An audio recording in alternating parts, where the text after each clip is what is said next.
Materiał, który oglądacie, powstał dzięki wsparciu patronów. Dzień dobry wieczór, witam wszystkich serdecznie z tej strony Żuraw z kanału Żuraw.pl i dzisiaj wracamy z sesją Warhammera 4 edycji, druga część przygody Noc Krwi, która pochodzi jeszcze bodajże z lat 80. zeszłego wieku oryginalnie, ale została przedrukowana, jakby przekonwertowana na zasady 4 edycji i rozgrywamy ją właśnie dzisiaj. Kontynuujemy przygodę, którą gdzieś rozgrywaliśmy przed dobrym miesiącem, jeżeli nawet nie troszkę więcej. Ze mną są dzisiaj moi wspaniali gracze w osobach Filipa Perfekta z fanpage'a, przypomnij jego nazwę, bo ja ciągle kolejność zapominam. Nerd na medycynie. Nerd na medycynie, czyli Fifi, tak? Na Facebooku. Mam was wszystkich. Zapraszamy na jego fanpage'a.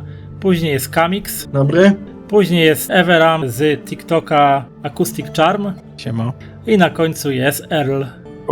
Filip, czy też Perfekt, wciela się w Karela Liskena, Trapera. Kamix jest elfim uczniem czarodzieja Nalunem Adinem. Everam jest tanim draniem na razie Theodwinem Schwarzbertem. I Earl jest stróżem Wolfgangiem Kindermachenem. Dobrze, ktoś przypomni, co się działo na ostatniej sesji?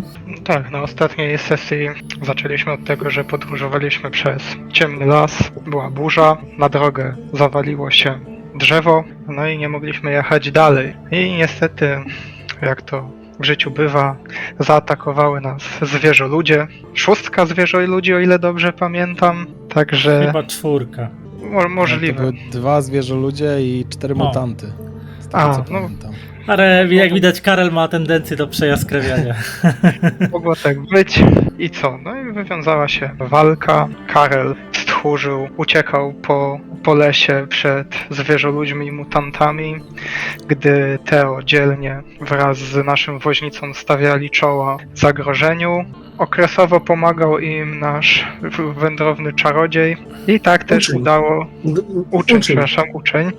Uczeń czarodzieja i tak też udało im się pokonać zagrożenie. Dalej dotarliśmy do zajazdu, który był celem takim naszym przystankowym, ale okazało się, że generalnie tam nikogo nie ma, ani na nadbrzeżu, ani prawdopodobnie w samej karczmie, także zaraz się przekonamy, czy ktoś jest, czy kogoś nie ma w domu. Tylko dodam jeszcze, że ten woźnica nie jest tyle waszym woźnicą, co waszym pracodawcą, mocodawcą. Tak. Nazywa się Klaus Braunhoff i jest kupcem, którego ochranialiście w drodze z Auerswaldu do Ubersreiku.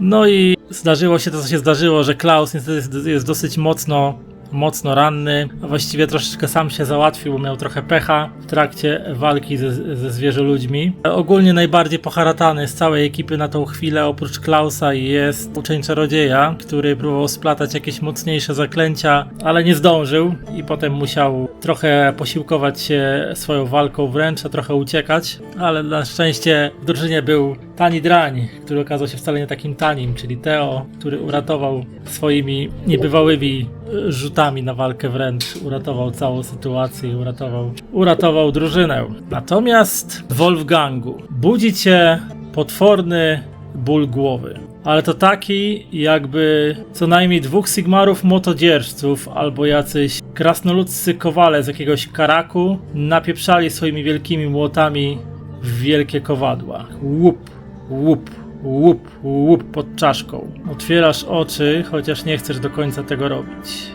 Przez niewielkie szpary w poszyciu widzisz pojedyncze promienie światła, które wpadają do jakiegoś pomieszczenia. Twoje nozdrza uderza zapach końskiego potu, przegniłego siana, czegoś jeszcze bardziej słodkawego. Jest tu dosyć duszno. Próbujesz się ruszyć, twoje ciało niespecjalnie się ciebie słucha. Przez dłuższą chwilę nie reaguje, ale w końcu zdołasz ruszyć troszkę zdrętwiałymi członkami. Leżysz w kupie przegniłego siana. Nie do końca pamiętasz ostatnią noc. Byłeś w trasie jako jeden z ochroniarzy linii dyliżansowych zdążających na linii Ubersreik-Altdorf. Pamiętasz, że mieliście zajechać do jakiegoś zajazdu. Chyba nawet tam trafiliście. Kapeć w ustach i napieprzające młoty kowalskie mogłyby o tym świadczyć. Ale czy to krasnoludzkie napitki były takie mocne, czy może wydarzyło się coś jeszcze? Wielka czarna dziura w twojej pamięci nie pomaga w niczym. Gdzieś z jakby przytłumionym takim dźwiękiem, gdzieś jakby z dalszej odległości, zdaje ci się, że słyszysz jakieś parskanie. Możliwe, że to konie. Ale czemu nikt cię nie zerwał rankiem na śniadanie, ani nie zagnał do roboty? Oto jest pytanie. Co robisz? Poza kacem mordercą coś mi jeszcze dolega na pierwszy rzut oka. Podnosisz się do pozycji siedzącej, rozglądając się nieco błędnym wzrokiem dookoła. Oprócz tego, że tu jest ciemno i troszkę śmierdzi, to klepiesz się tak po swoim ubraniu, sprawdzając, czy wszystkie kości są całe. Bywało lepiej, ale chyba nic ci nie jest. Niedaleko od ciebie widzisz zarysy starego dyliżansu, którym tu przyjechałeś. Dobra, czy gdzieś... Chyba ktoś cię zamknął w wozowni, albo sam tu pierdolnąłeś się spać, ciężko powiedzieć. Czy taka duperela jak sakiewka jest z zapasem, czy nie? Jest, natomiast czy ty tam coś miałeś w niej, czy nie? Jakieś grosiaki. Jakieś groszaki chyba. Parę pensów jeszcze tam brzęczy. Znaczy swoi na siano. To co łupie to tylko serducho, czy jakiś kot tupie dookoła? Chyba tylko twoje serce. Natomiast nie słyszysz parskania koni, które powinny być. No i gwaru, to w końcu gospoda. Na wszelki wypadek szybko się rozglądam po najbliższej okolicy, ewentualnie w dyliżansie, czy gdzieś tam nie został mój sprzęt ze szczególnym uwzględnieniem miecza i puklerza, bo podejrzana cisza to podejrzana cisza. Dyliżans jest pusty, ale w swoim schowku na towary, czy też na bagaże znajdujesz swój miecz zawinięty w derkę i pustawy plecak z podstawowym ekwipunkiem, który zabrałeś na tę wyprawę. Ale widzisz, że chyba stało się coś niedobrego, bo na drzwiczkach od dyliżansu widzisz taką potężną, już zakrzepłą, ciemniejącą smugę krwi i czuć tu trupem, ewidentnie. Dobra, zabawki w garść, trupy krzywdy raczej nie robią. Pytanie, kto zrobił jednego trupa, bo zaraz może zrobić drugiego. Rzuć na percepcję +0. A proszę cię bardzo. Okej, zdaje ci się, że gdzieś na zewnątrz, za dwuskrzydłowymi drzwiami prowadzącymi do tej wozowni, słyszysz ewidentnie, na pewno usłyszałeś parsknięcie konia. Być może też jakieś przytłumione głosy? Może na zewnątrz coś się kręci. Dobra, z zabawkami w garść. Powiedz mi, czy oni są od tej strony, co drzwi od wozowni, czy słychać tylko przez szpary w ścianach? Tak jakby właśnie od tej strony, co drzwi od wozowni. Dobrze, to w takim razie delikatnie uchylam drzwi dosłownie tak Próbujesz uchylić drzwi, okazuje się, że są zamknięte. zawarte od zewnątrz, okej. Czy pamiętam z poprzedniego dnia, czy tu jest rygiel, sztaba, kłódka, jak to wygląda? Czy nic nie pamiętam. Rzuć na intuicję. Okej. Z jaką trudnością? +0. Okej, wyszło. Zdaje ci się, że były zamykane od zewnątrz, ale na co nie jesteś w stanie sobie przypomnieć. Ale wyglądały, jak pamiętasz, jak tu wjeżdżaliście i wstawialiście dyliżans, to zdawało ci się, że powinny być zamykane od zewnątrz. Dobra, w takim razie staję przy ścianie, przy drzwiach i czekam na wypadek, gdyby ktoś próbował do środka wleźć. Okej. Jeżeli znajdę jakąś dziurę po sęku, to będzie widać, bo światło wpada do środka. Jakąś dziurę po sęku, szparę, coś takiego większego, żeby dało się powyglądać na zewnątrz, to chętnie. Dobra, to teraz wróćmy do naszej trójki bohaterów. Zajechaliście na dziedziniec Człowieka w kapturze, przydrożnego zajazdu, który leży gdzieś w drodze między Auerswaldem a Ubersrejkiem. Poobijani, zmęczeni, w nie najlepszych humorach, pobieżny rekonesans Karela przyniósł takie informacje, że nadbrzeże, przy którym cumowały zwykle jakieś promy bądź barki płynące rzeką Teufel, nie ma żywego ducha. Karczma też wygląda na zamkniętą na 4 spusty. Dziwne. Ja już nie pamiętam, czy sprawdzałem pod względem magicznym całą tą okolicę. Mi się wydaje, że sprawdzałeś. Właśnie do końca nie jestem Ale chyba pewny, nie? miałeś pecha wtedy. W sensie nie pecha, tylko nie udało ci się. Tak mi się wydaje. Trzeba No. było przewinąć. No. Tak, rzucałeś. Dobra. Rzucałeś, ale miałeś duże niepowodzenie, więc nie jesteś w stanie stwierdzić. Okej. No ale na pewno coś tu dziwnego jest. No na pewno dziwne jest to, że o tej porze dnia nie kręcą się tutaj żadni ludzie, żadni pracownicy, nie wiem, obsługa oberży, koniuszy, stajenni czy ktokolwiek. Nie ma żadnych gości wchodzących, wychodzących. No i drzwi do karczmy są zamknięte na głucho, tak samo jak i okiennice. Ja podchodzę do naszego woźnicy, jak on się nazywał? Klaus. Klaus. Do Klausa podchodzę i pytam go, często tu bywasz? Ostatni raz Zawsze jechałem jest tak cicho? Ostatni raz jechałem tędy z dobre 8 miesięcy temu. Było tu dosyć gwarno. Nie jest to może najbardziej popularne miejsce w Reiklandzie, ale takie przydrożne zajazdy zawsze tętnią jakimś życiem. A nie ma tutaj w okolicy jakiegoś innego zajazdu, do którego byśmy się mogli udać? Bo to mi troszeczkę wygląda podejrzanie. Teraz? No, przez najbliższych kilka dni, zanim wjedziemy w obrzeża księstwa Ubersreiku, to tak niespecjalnie. A kolejnej nocy spędzać w lesie bym nie chciał. Zwierzoludzie mogą tam być ciągle. Arelu, idź zapukaj do drzwi. W porządku. Podchodzę tu do drzwi i pukam. Ale tak, żeby mnie usłyszeli, jeżeli ktoś jest w środku. Halo! Karczmarzu! Otwórzcie! Ja w tym Puk- momencie jestem w gotowości, czyli gdzieś tam trochę pozostaję w ukryciu w sytuacji, gdyby coś się przypadkiem stało. No ja czekam na odpowiedź. Pukasz. Przez dłuższą chwilę nic się nie dzieje. Potem zdaje ci się, że słyszysz jakieś przytłumione głosy. Mogę się wsłuchać? Rzucając Możesz. na Rzuć test. percepcję? Rzuć na percepcję, ale minus 10. Nie. Zdawało ci się, że słyszałeś jakiś przytłumiony odgłos, jakby ktoś z kimś rozmawiał. Natomiast totalnie nie jesteś w stanie stwierdzić, czy to ci się nie, czy to ci się nie przesłyszało i B, czy to faktycznie ktoś z kimś rozmawiał. Po chwili jednakże Klaus, tam chyba są jacyś ludzie, ale słyszałbym, tak wydaje mi się, że coś słyszę. Wracam na miejsce. Kto tam? Proszę się przedstawić! Zajazd jest zamknięty z powodu ataków bandytów i zwierzoludzi. Witaj, to głos kobiecy czy mężczyzny? Ha, ciężko powiedzieć, no, jest dosyć piskliwy. Okej, o, witaj. Ja jestem Karel Leisken. Miło poznać przez te drzwi. No, jestem tutaj wraz z moimi towarzyszami i moim pracodawcą. Podróżujemy z Auserwaldu do Uberejsku. Auerswaldu do Tak. Ubersreiku. Ubersreiku. I co? I zamknięty powiadasz, tak? Nie ma szansy u was odpocząć. Powiem, że szczerze, że noc nas ostatnio zaskoczyła i rzeczywiście zwierzoludzie nas napadli. Także miło by nam było, jeżeli moglibyśmy się zatrzymać i wylizać tutaj rany chociaż przez ten jeden dzień. A skąd mamy wiedzieć, że wy nie jesteście jednymi z bandytów? Prawda, a moglibyśmy Karelu, to w jakiś sposób Ja słyszę tą potwierdzić? rozmowę? No słyszysz, że Karel z kimś rozmawia natomiast. Okej, czy nie wiem o czym, dobra. Moglibyśmy coś zrobić? Musiałbyś żeby rzucić na potwierdzić? percepcję, żeby się przysłuchać, czy faktycznie słyszysz to, co on mówi, czy nie. No dobra, to czekaj, rzucę. Plus 0. Chyba słyszę i to bardzo dobrze. Słyszysz czy bardzo dobrze, więc tak, dokładnie słyszysz to, co Karel mówi, przynajmniej to, co on mówił, tak? Wołam do Karela. Karelu, powiedz mu, że podróżujemy z Klausem. Może oni go kojarzą tutaj. Okej, podróżujemy z Klausem Handlarzem, nie wiem, jak ma na nazwisko. Baunhofem, Banhofen. handlarzem. Nie wiem, czy to cokolwiek zmienia, czy może go kojarzycie. Wydaje mi się, że mówił, że był tu 8 miesięcy temu ostatni raz, a to kawałek czasu. Klaus! A co to jeden Klaus? Jednemu psu Klaus na imię? Każdy się może nazywać Klaus. No to dlatego Horns. też pytam, czy moglibyśmy Hans. coś zrobić, żebyśmy potwierdzili to, że nie jesteśmy bandytami, nie wiem.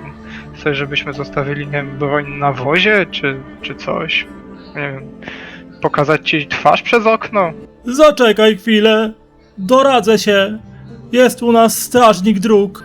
On zdecyduje, czy was wpuścić. Słyszysz, jak takie tum, coś od drzwi się oddala. Zapada cisza. Wolfgang tak stoisz przy tych drzwiach, ale nic się nie dzieje. Jesteś pewny, że gdzieś tam w oddaleniu słyszysz jakieś głosy. Ktoś ewidentnie z kimś rozmawia. Ale nikomu się widocznie nie śpieszy do tego, żeby podejść do wozowni i ją otworzyć, czy tam zajrzeć. Tak jakby ktoś tobie zapomniał, albo cię tam zostawił na pastwę losu. Co robisz? No, właściwie się zastanawiam, bo nic nie widzę, nic nie słyszę, nic się nie zmieniło z mojego punktu widzenia, tak? Przez te szczeliny cokolwiek w ogóle widać, czy nic kompletnie? Możesz się przyjrzeć z rzutem na percepcję z minus 10. Dobra, nie zawadzi, najwyżej nic nie zobaczy.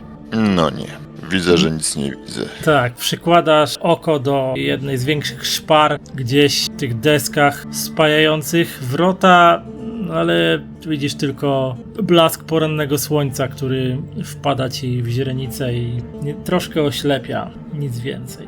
Dobra, ale jak niczego nie widzę i nie słyszę, to też nie słyszę wrzasków, okrzyków, mordowania, bryzgającej juchy. W związku z czym nie przesadzajmy, równie dobrze jakiś ćwok mnie tu zamknął i tyle. No i zaczynam tłuc o bramę rękojeścią miecza. I dresie. Co za jełop mnie tu zamknął, Więc gdy Karel skończyłeś właśnie rozmawiać ze swoim dziwnym rozmówcą po drugiej stronie karczemnych drzwi, gdzieś z prawej strony, z głębi dziedzińca dochodzi do was głośne nagle takie walenie, jakby ktoś walił w jakieś drewniane dechy i krzyki. Co za jełop i coś tam, coś tam. Teoderin, słyszałeś to? Tak, słyszałem. Pójdę to sprawdzić. To chyba było z tyłu gdzieś tego budynku. Przejdę się tam. Czy tam jest w ogóle przejście? A nie bardziej gdzieś tu? Właśnie tak jakby z tej strony. No okej. I to kieruję się w tamtą stronę. Idziesz w kierunku, widzisz, że tutaj jest jakby droga prowadzi na taki rozległy dosyć podwórzec, z którego oddzielają się mniejsze wydeptane ścieżki do innych budynków zapewne gospodarczych. Naprzeciwko siebie widzisz dosyć duży budynek zamknięty na dwuskrzydłowe drzwi, które są zasunięte sztabą i ewidentnie za tych dwuskrzydłowych drzwi dobiega głośne stukanie, jakieś przekleństwa. Okej. Podchodzę do tych drzwi. Widać od środka, że ktoś przechodzi, także cień na przykład przecina światło albo No. coś. Słyszysz jakieś tam kroki chrzęszczące na drobnym żwirze pokrywającym tutaj podwórzec i też mignęła ci sylwetka, która gdzieś tam przesłoniła na chwilę światło wpadające do Ja się odzywam. Hej! budynku. Ty! Wypuśćże mnie! Ktoś ty! Wolfgang! Z dyliżansu jakiś ciul mnie tu zamknął! Czemu cię zamknął? Nie wiem! Jorzech napruty był! Ja się tak waham troszeczkę przez chwilkę. Dobywam rękojeści broni, ale odsuwam tą sztabę, która tam blokuje te drzwi. Tylko spokojnie. Aż kurwa z tym słońcem nie po oczach! Ło! Co się dzieje? Co tak cicho? Co ty, że się schopie? Co tu się dzieje? Myśmy tu właśnie dopiero przyjechali. O Jorzech wczoraj przyjechał! Tutaj jest jakiś zajazd, tak nam przynajmniej powiedział nasz woźnica i nasz pracodawca. No jest! Twoim Ale nie ma tu żywej duszy. W dodatku nie chcą otworzyć. Podobno jacyś zwierzoludzie zaatakowali zajazd i jacyś bandyci. Mam nadzieję, że nie jesteś jednym z tych bandytów. Będę cię musiał ukrócić o głowę. Żebyś ty się sam za krótki nie znalazł, chłopie. Nie hojrakuj, lepiej. Ech, jak nie chcą otworzyć? To mnie zamknęli i nie chcą otworzyć, ciule! Teraz w świetle dnia wpadającym do wnętrza wozowni widzisz, Teodewinie, że za plecami twojego dosyć wysokiego i barczystego rozmówcy o zakapiorskim wyglądzie i wyrazie twarzy stoi dyliżans. Podróżny dyliżans, jakich wiele na bardziej cywilizowanych drogach imperialnych, w którym nie byłoby nic może nadzwyczajnego, ponieważ zwykle dyliżanse stawiane są w takim miejscu, kiedy są na postoju, ale widzisz, że na jego tylnej ścianie są takie bardzo już zakrzepłe, czerniejące, dosyć pokaźne jakby ślady jakiejś krwawej jatki i także widzisz, że zaśmiecona wiechciami gnijącego siana klepisko tej wozowni, to miejscami też widać, że chyba toczyła się tu jakaś niezła jatka. Ale twój rozmówca nie wygląda absolutnie na zachlapanego w jakikolwiek sposób krwią, raczej na troszkę skacowanego przynajmniej. Teraz tak się zrobiło jaśniej, otworzyły się drzwi i widać te wszystkie rzeczy, to ja patrzę na te plamy krwi i patrzę na ostrze swojego miecza, czy przypadkiem nie jest umazane. Nie, jest czyste tak, jak je ostatnio widziałeś. Ja tak mierzę... Nie pierona, Wolfganga wieczorem wzrokiem. tego nie było! Tak mierzę Wolfganga wzrokiem i mówię, i wygląda jakby, że nie jest czysty, nie? Nie ma żadnych śladów krwi. Się tak Nie, go pytam, cóż tu się stało? Łoma Tutaj- na kubrak. Coś jakaś jatka tutaj była. Wieczorem tego nie było, ja żech przyjechał tym dyliżansem. I co? Normalnie żech Rzucili przyjechał... cię tutaj i nic nie pamiętasz? No kuwa, nic się nie działo, żech przyjechał wieczorem, żech coś popił, ale co, to kuwa nie pamiętam. Ale żech coś popił, bo kuwa... Matko No bo jedyna. żeś po... Chodź. Czekaj, stój! Sprawdzimy, czy to gorzałka, czy trucizna, ja ci chuchna. Poniuchasz? Dawaj. Ty przestań lepiej chuchać. Idź się czegoś napić. Wody. Hopie. Wody, wody. Tego się nie da. Ale zanim- w kącie za dyliżansem stoi koryto pełne wody dla koni. A... Był tam koryto, studnia tuż tu gdzieś jest, przecież to jest karczma. W korycie będzie stała, studni będzie świeża, chyba że kto tam się już utopił. Okej, idziesz do tego A. koryta, czy stoisz, czy... Moment, hopie. Pakuję ten miecz tak jeszcze lekko, z lekkim problemem, co by się trafić do tej pochwy. A co na to wszystko Karel i Nalun, którzy słyszą głośną rozmowę Teodewina z jakimś jegomościem? Nalon leży na wozie, bo jest troszeczkę umierający, że tak powiem. Nie no, troszkę cię połatali. Znaczy, troszkę Ale tam- mimo wszystko mam problemy z normalnym poruszaniem się.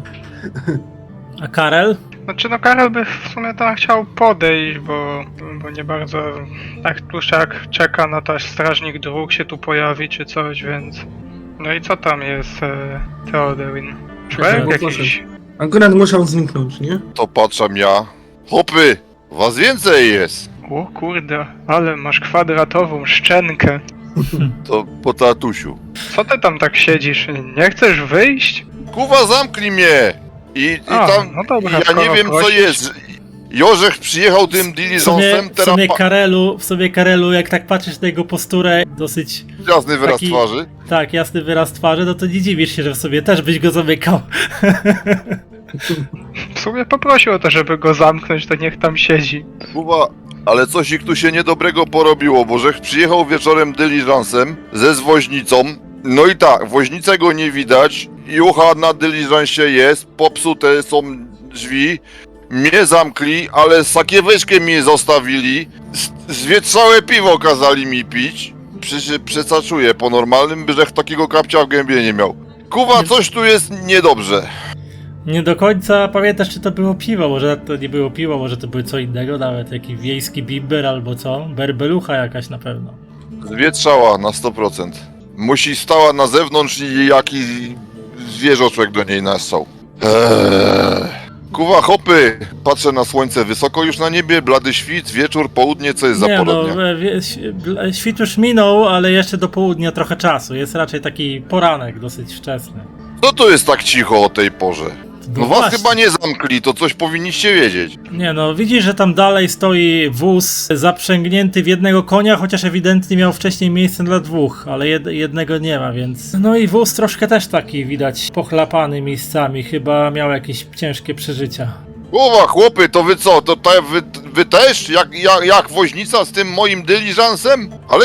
Ale nic mi się nie zgadza, gdzie jest mój woźnica? Idę do gospody i dreryja. Mój woźnica nazywa się jak? Twój woźnica nazywał się Gustaw. Gustaw, mordo! Gustaw! A wy żeście nie widzieli Gustawa? Taki średni na woźnicę wygląda. Drzesz się Gustaw, a ty Karelu słyszysz jak do drzwi karczmy ewidentnie ktoś podchodzi, słyszeć jak ktoś odrygowluje jakieś zamki, drzwi się otwierają i w drzwiach stoi taki... Bardziej wygląda jak Jacek Placek. Swoją drogą techniczna uwaga, jak już wylazłem z ciemnej szopy, to włącz mi wizję z powrotem, bo mam czarną scenę. Nie włączyłem ci wizji. No. Kolega Wolfgang ma czarny ekran. Widzenie włączone, więc powinieneś mieć widzenie. Wejście do stodoły to tu? Tak. Znaczy do karczmy? Dobra. Do stodoły. Do karczmy. W drzwiach staje taki wielki grubas, no naprawdę, po prostu grubas, O kuźwa. który patrzy się na was. Witamy, człowieku w kapturze. Gustaw? Jaki Gustaw? Nie znam żadnego Gustawa. Oto jestem. Gustaw gdzie jest? Przyjechał ze mną wczoraj tam dyligencem, co tam stoi.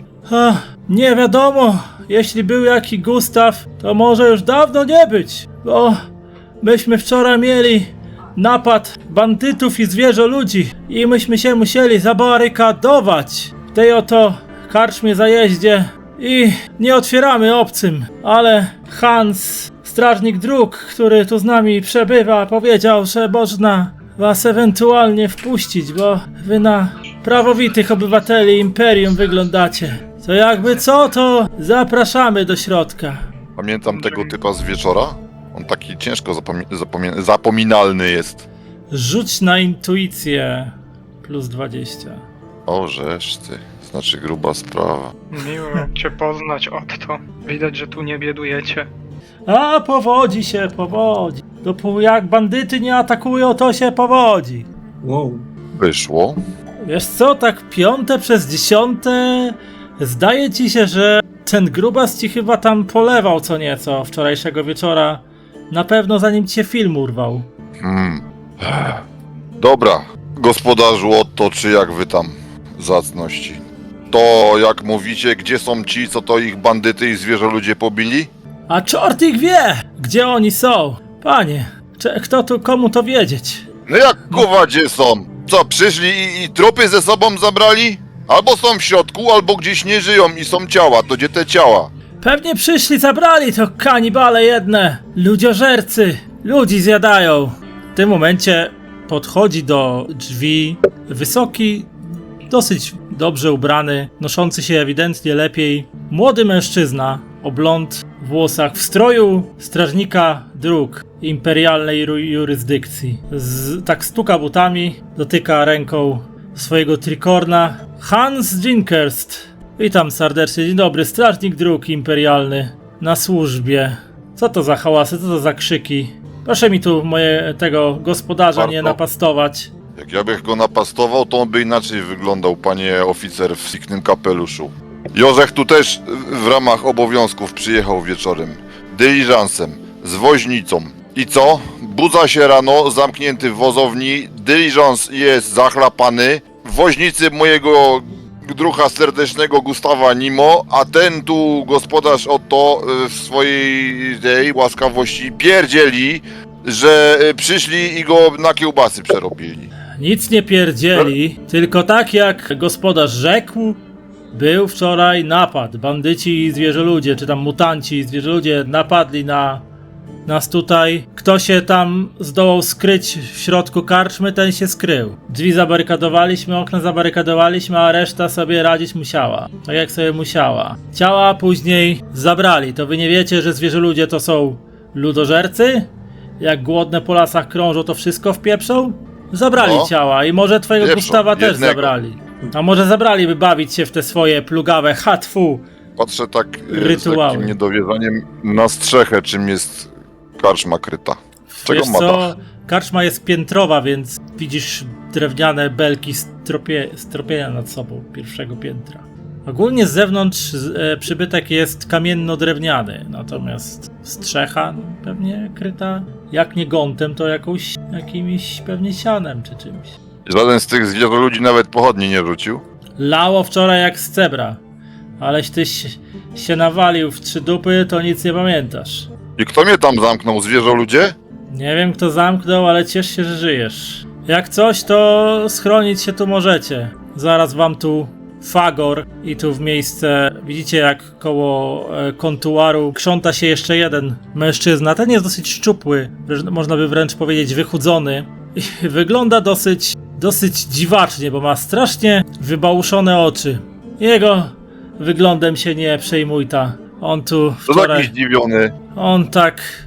On tak całe życie ma, a po wczorajszej akcji, jak tam zobaczył, jak zwierzoludzie toporami wymachują, to w taki szok wpadł, że już mu tak zostało. Ale dobry jest, sprzątać potrafi i polewkę poda. Nie ma co się czepiać biednego człowieka. Mało nas tu zostało, czekamy na posiłki. Zapewne jakiś patrol strażników dróg w końcu tutaj zawita. To raport trzeba złożyć. No dobra, ale powiedzcie mi, co was najpierw zaatakowało? W sensie bandyci? Czy zwierzoludzie? To się wszystko tak szybko działo wczoraj. Nagle usłyszeliśmy na dziedzińcu krzyki, wypadliśmy na zewnątrz, patrzymy, a tam jakieś zwierzoludy mordują stajennego i ciągną go w kierunku bramy. Kto mógł, ten się rzucił do pomocy, do walki, a kto nie mógł, ten w środku się skrył. Gości za wiele nie było tej nocy, bolało okropelnie. Zarządziłem barykadę w środku. co by nie dać się poćwiartować. Odpieraliśmy ataki przez okna i szpary w drzwiach. W końcu się tym patałachom znudziło, to se poszły. Ale północy drżeliśmy jako siki. Ale to czekaj, bo żebym to dobrze zrozumiał, w sensie najpierw zaatakowali was zwierzoludzie, oni tutaj plądrowali i rabowali. Jak tylko zwierzoludzie się oddalili, przyszli bandyci, którzy plądrowali i rabowali praktycznie tyle samo. Bandyci, mutanty, jedna swołocz, tylko niektórzy Czy bardziej... współpracowali ze sobą? Dość dziwne, jeżeli zwierzoludzie i ludzie ze sobą współpracują. A ty co taki ciekawski? Siadaj, zara polewka jaka będzie. Czy I ty po prostu zastanawia mnie. nie wyglądasz mi na śledczego z Imperium. No nie, panie, to prawda. Wyście stopniem i pewnie bardziej obeznani w sytuacji, ale po prostu zastanawiające to było dla mnie, czemu zwierzoludzie i bandyci mieliby współpracować. Ale nieistotne, masz rację, jeżeli polewka, to polewajcie. Otto, tam skocz do kuchni i przygotuj co nieco państwu. Zapraszamy do środka. Zapraszamy, A. nie ma co. To ja chyba pójdę pomóc Theoduinowi wynieść elfa z naszego powozu. Bo nie wiem, Elfa czy macie? Jeszcze czy długouchych mi tu zabrakło. No mamy elfa, tak. Ale żyw czy martwy? Ledwo żyw. To źle. Martwy być powinien. Elfów to my nie lubimy. To nie jedzcie, kuwa! Jeść? A- Tfu, ty żylaste gówno. A Ładnie Wolfgang wygląda, jest ale ze mną żylaste gdzieś w okropne. środku? Bo nie widzę jego tokena. Jego token stoi gdzieś na dziedzińcu. Znaczy, no to Ja jestem przy tej stodole, To nie której wiem, czy wyszedł tam Wolfgang. Klaus mi pomaga cię wynieść czy coś, bo nie wiem, czy ty jesteś w zasadzie na chodzie, czy trzeba cię... No nie wiem, mamy 6 życia, no to takie można powiedzieć. Ja jestem na chodzie, ale żeby... Ale powłóczy nogami, trzyma się za O. poobijane żebra i tak dalej. Podam ci pomocną dłoń, doprowadzę gdzieś tu do stołu. Ja widzę, że wyście Dobra. też ciężką noc tutaj mieli. I No, jeszcze... nas też zaatakowali zwierzoludzie, także... Ale już bez bandytów, także chociaż tyle. Nam się udało uniknąć. To i tak kupę szczęścia macie, żeście tą noc przeżyli. Nie da się ukryć, prawda? Teodewinie, ty tak stoisz na zewnątrz przy tej wozowni na dziedzińcu. Widzisz, jak twoi przyjaciele jeden po drugim wchodzą znaczy przyjaciele, towarzysze podróży do przyjaciół, to im jeszcze pewnie trochę daleko. Ale wchodzą jeden po drugim do wnętrza karczmy. Co robisz? Znaczy, mnie interesuje środek tej stodoły, To jest wozownia. To czy jest wozowni. Ze względu na to, co tam zobaczyłem, interesuje mnie wejść parę kroków do środka i zbadać ten diligence, co tam się mogło stać. W Dobra. związku z tym ostrożnie, powoli, krok za krokiem. Światło pada do środka, więc zakładam, że widzę wszystko, co jest w środku, lepiej lub gorzej. Powoli, ostrożnie, z wyciągniętym mieczem wchodzę do środka, rozglądając się, czy jest tam coś niezwykłego, ciekawego, jednocześnie kierując się w stronę tego diligence'u. Wchodzisz do środka i rozglądasz się. Poproszę cię o rzut -10 na intuicję. Rozglądasz się po tej wozowni, no i widzisz pusty diligence. Trochę pochlapany faktycznie krwią. Musiało się tu dziać jakieś niefajne rzeczy. Widzisz kupę siana, która wygląda, jakby ktoś w niej leżał. Ale poza tym, że koni nie ma, więc pewnie zostały gdzieś odprowadzone. Zdaje ci się, że widziałeś tam gdzieś na dziedzińcu wejście do stajni, albo przynajmniej do budynku, który tak na pierwszy rzut oka wygląda na stajnię. To nic tutaj ciekawego nie widzisz, nie ma tutaj, nie wiem, porozrzucanych rzeczy. Ta kupa siana, o której wspomniałeś, co wydaje się, jakby ktoś w niej leżał, ale leżał i wstał, tak? Nie, że tam jest ktoś przykryty Tak. pod sianem. Tak, leżał Okej, i wstał. dobrze. Podchodzę do tego dyliżansu i ostrożnie otwieram drzwiczki tak naprawdę, żeby zobaczyć, co jest w środku. W środku są kilka miejsc siedzących, które faktycznie wyglądają, jakby tutaj też rozegrała się jakaś walka, bo widzisz jakieś cięcia na ścianach wewnętrznych kabiny diligence'u, widzisz porozcinaną, wypłowiałą, już dawno znoszoną jakby tapicerkę siedzeń, ale jest tu też pusto. Nic, żadnych rzeczy w środku, nic kompletnie? Żadnych rzeczy, nic. Okej. Sprawdzam przód, czyli kozioł dyliżansu, czy tam coś się nie dzieje i czy tam czegoś nie ma, a następnie, jeżeli niczego tam nie ma, no to wracam do mojej drużyny. Rzuć jeszcze raz na intuicję. Jaki test? +0. Nie. żadnych śladów bagażu. Nikt nic, albo ten dyliżans nic nie przewoził, albo bagaże zostały gdzieś zabrane. Tyle. Nikt nic nie zostawił. Nawet złamanego pensa gdzieś tam na koźle, nic. No dobrze, no to kieruję się do mojej drużyny z powrotem. Na razie zostawię ten temat dyliżansu. Ale dyliżans wygląda jakby na sprawny, tak? Że nie jest jakiś, nie wiem, że ma połamane koła czy coś takiego. Nie, tylko brakuje w nim koni i uprzęży dla koni, ale sam dyliżans wygląda na ogólnie sprawny. No to wracam do drużyny, wychodzę na dziedziniec i zakładam, że widzę Karela, który, nie wiem, kieruje się w moją stronę, tak? Czy tam on poszedł do... Nie, on jest w środku.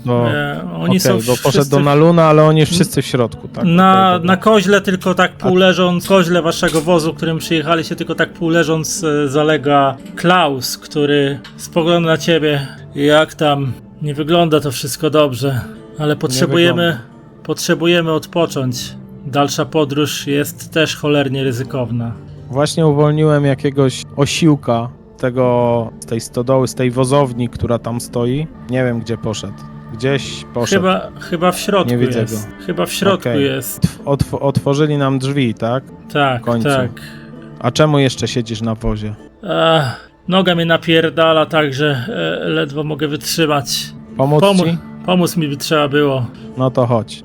Dobra, Biorę więc go tam tak pod rękę i... stękając i klnąc pod nosem, Klaus, pozwala ci się tak prawie, że na poły ściągnąć z tego wozu. Na ziemię widzisz, że utyka na tą lewą nogę straszliwie. Zabrał swoją torbę. Przydałoby się konia odkulbaczyć i zaprowadzić do stajni, żeby się najadł i napił. To co? Zrób to. Nie martw się, zaprowadzę cię do środka i zajmę się tym. Ten osiłek. Jak ja się znam na ludziach, to wygląda na zakapiora, ale to chyba jakiś ochroniarz. Ale chyba tak mi się wydaje, że dobrze mu z mordy patrzyło, mimo że nieszczególna. Może by go tak dokoptować do tej drużyny, zawsze to jeden więcej w starciu Przekonamy się. z czymkolwiek. Siądziemy, zobaczymy. Jeżeli jesteś w stanie mu zaufać, to ty jesteś tak naprawdę naszym pracodawcą, Klausie. Na Sigmara zdaje mi się, że nie mamy większego wyboru. Kulejąc i stękając z bólu zaczyna wspinać się po tych kilku stopniach wiodących do drzwi gospody. Karel! Pomógłbyś mi się wtarmosić tu do środka. Jasna sprawa, już idę. Chodź. Więc Klaus schodzi i doczłapuje z tobą do... Ja jeszcze nie wchodzę do środka, tylko wracam do tego konia, bo raz, że chcę go odkulbaczyć na wszelki wypadek, gdyby tutaj miało się coś zdarzyć, żeby nam nie ukradli albo nie zabili kolejnego konia, a dwa, chcę zobaczyć do stajni, czyli zaprowadzić go do stajni, żeby zobaczyć, czy tam są też inne konie. To stajnia będzie w tym kierunku. Muszę rzucać coś, żeby konia odkulbaczać, czy po prostu mogę to zrobić? Nie, myślę, że nie będziemy się aż tak bawić.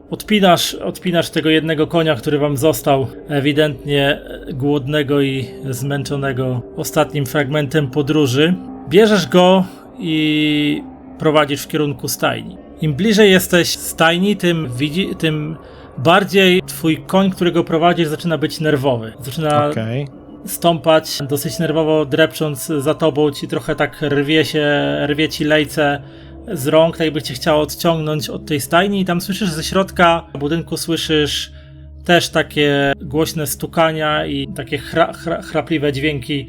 Też jakby jakieś konie, które tam były w środku, jakby były dosyć mocno poddenerwowane i zaniepokojone. Dobrze, a czy ja jestem w stanie określić bardziej dokładnie, co to są za dźwięki? To są takie dźwięki, jak zwierzęta wydają, kiedy są... Konie, de facto konie, tak? Tak, de facto konie, tak. Jestem tutaj w tym miejscu. Czy drzwi do stajni są otwarte, czy zamknięte? Tak, drzwi do stajni są otwarte, dlatego słyszysz właśnie... I co widzę jakby w tym zakresie, który mam z tego miejsca? Z tego miejsca, dobra, to wiesz co, widzisz, zdaje ci się, że widzisz zarysy konia stojącego w boksie, który nerwowo jakby tam podrywa się w swoim jakby miejscu, stukając ciałem o drzwiczki boksa, jakby chciał się uwolnić ze swojego ciasnego w tym momencie więzienia. Okej. Czy dostrzegam na dziedzińcu jakieś miejsce, w którym mogę tak naprawdę przyczepić konia, zawiązać konia, żeby zostawić go poza stajnią na chwilę, żeby zbadać sytuację. To tutaj są barierki prowadzące na schody na pięterko nad wozownią. To jakbyś możesz przywiązać konia do tego, do barierek. Dobra, i jednocześnie przechodząc tą drogę, patrzę cały czas do środka, do stajni, czy zauważę coś jakby z innej perspektywy, idąc. Okej, to rzuć na percepcję +0. Nie, w stajni jest dosyć ciemno, a ty będąc na dworze masz troszeczkę stłumione wejrzenie i widzisz tylko zaraz za drzwiami, niedaleko wrót do stajni widzisz tylko zarys drabiny, która prowadzi prawdopodobnie na jakiś strych, antresolę lub jakieś poddasze, na którym prawdopodobnie składowane są pasze dla zwierząt, tak jak to zwykle w takich miejscach. Okej, dobrze. Odwiązuję, widząc to, co jest w środku, słysząc reakcję konia, jednak zmieniam zdanie. Odwiązuję konia i z powrotem udaję się z nim pod wejście. No i idę poinformować moją drużynę o tym, że tam jest coś w stajni tak naprawdę. Czyli cofam się... Gdzie było to wejście? To wejście jest tutaj, nie? Tak, W tak. tym miejscu. Okej, wchodzę. Słuchajcie, Widzisz, jak wchodząc do karczmy, widzisz, że w karczmie oprócz twoich towarzyszy znajduje się w sumie 3 mężczyzn.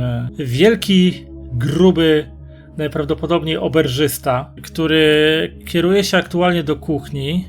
Przy jednym ze stolików siedzi mężczyzna, który ma na sobie strój strażnika dróg imperialnego, blond włosy i blond zarost, po drugiej, a nieco dalej za nim, obok stojącego czy tam siedzącego przy kontuarze Wolfganga, krząta się z miotłą średniego wzrostu mężczyzna o dosyć mocno wybałuszonych oczach, który intensywnie zamiata jakieś... okej, ja podchodzę do tej sytuacji ostrożnie, nie znam tych ludzi, widzę Karela, widzę Naluna i Klausa, czyli moich dotychczasowych towarzyszy. Nalun i Klaus tak naprawdę wyglądają na tak totalnie wycieńczonych, niezdolnych do niczego. Spoglądam na Karela, przypominam sobie jego akcję poprzedniej nocy i kieruję się do Wolfganga.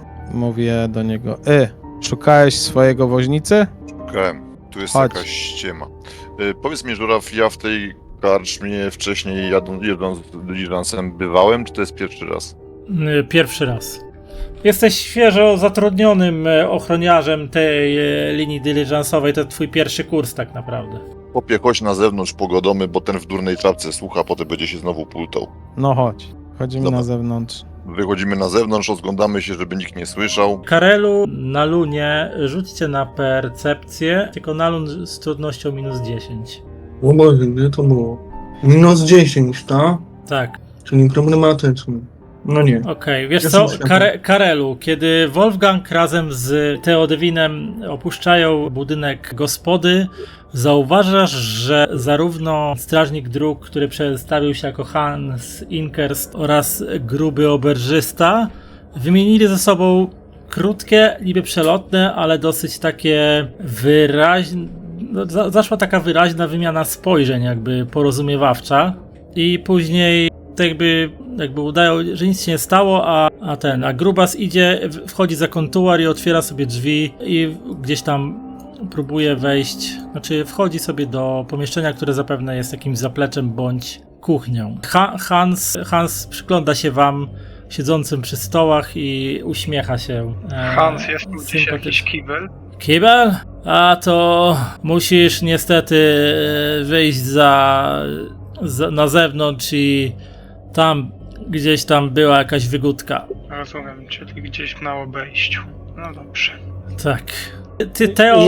Ja kątem oka patrzę, kątem oka, tak nienachalnie obserwuję Grubasa i niby teoretycznie strażnika imperialnego.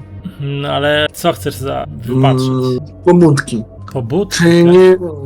Czy nie mają jakiegoś ukrytego, głębszego dna pod tą fasadą zachowywania się wobec nas? No, ale to rzuć na intuicję, ale -10. Czy wy tam już poszliście do tej stajni, czy stoicie tu dalej przy tym? Znaczy, ty Nie jeszcze... przy panem oknie. Oni na razie jeszcze będą Idą. przez chwilę rozmawiać Znikoma porażka. Znikoma porażka. Wiesz co, ciężko ci jest powiedzieć, jest wyczuć jakąkolwiek Może jakbym był w lepszym stanie. Tak, gdybyś był bardziej w lepszym stanie, miał trzeźwiejszy umysł i mniej obolałe ciało, to może by tak było. Natomiast no, widzisz, że blond, włosy strażnik dróg wyłapał twoje taksujące spojrzenie i tak lekko przymrużył oczy, kiedy się na ciebie patrzy i uśmiecha się takim uśmiechem, który przyprawia cię trochę o dreszcze i bynajmniej nie są to dreszcze wynikające z ekscytacji. Przecież oficjalnie powiedzieli, że elfów nie lubią, no nie? Wyszliście Wolfgangu z Theodewinem na zewnątrz, jeszcze na chwilę stając przy ścianie gospody. Chodź za wóz. Jaką ty masz broń? Miecz. Zwykły taki wysłużony wojskowy miecz. Dobra. Podchodzimy w to miejsce, ja się pytam. Umiesz ty coś machać tą szabelką? Mieczem, chłopie, mieczem. Szabla jest krzywo. Zresztą Nieważne. jest, bo sam taki masz. Nieważne. Umiesz czy nie umiesz? To trzeba. Dla ozdoby nie noszę. Wyglądasz na dużego. Możesz mi pomóc. W stajni są konie. Możemy ich użyć do dalszej podróży. Może i ty. Może z nami, może osobno, nie wiem. Ale w stajni jest jakieś niebezpieczeństwo. Potrzebuję kogoś, kto ze mną tam pójdzie, żeby obczaić, co się dzieje.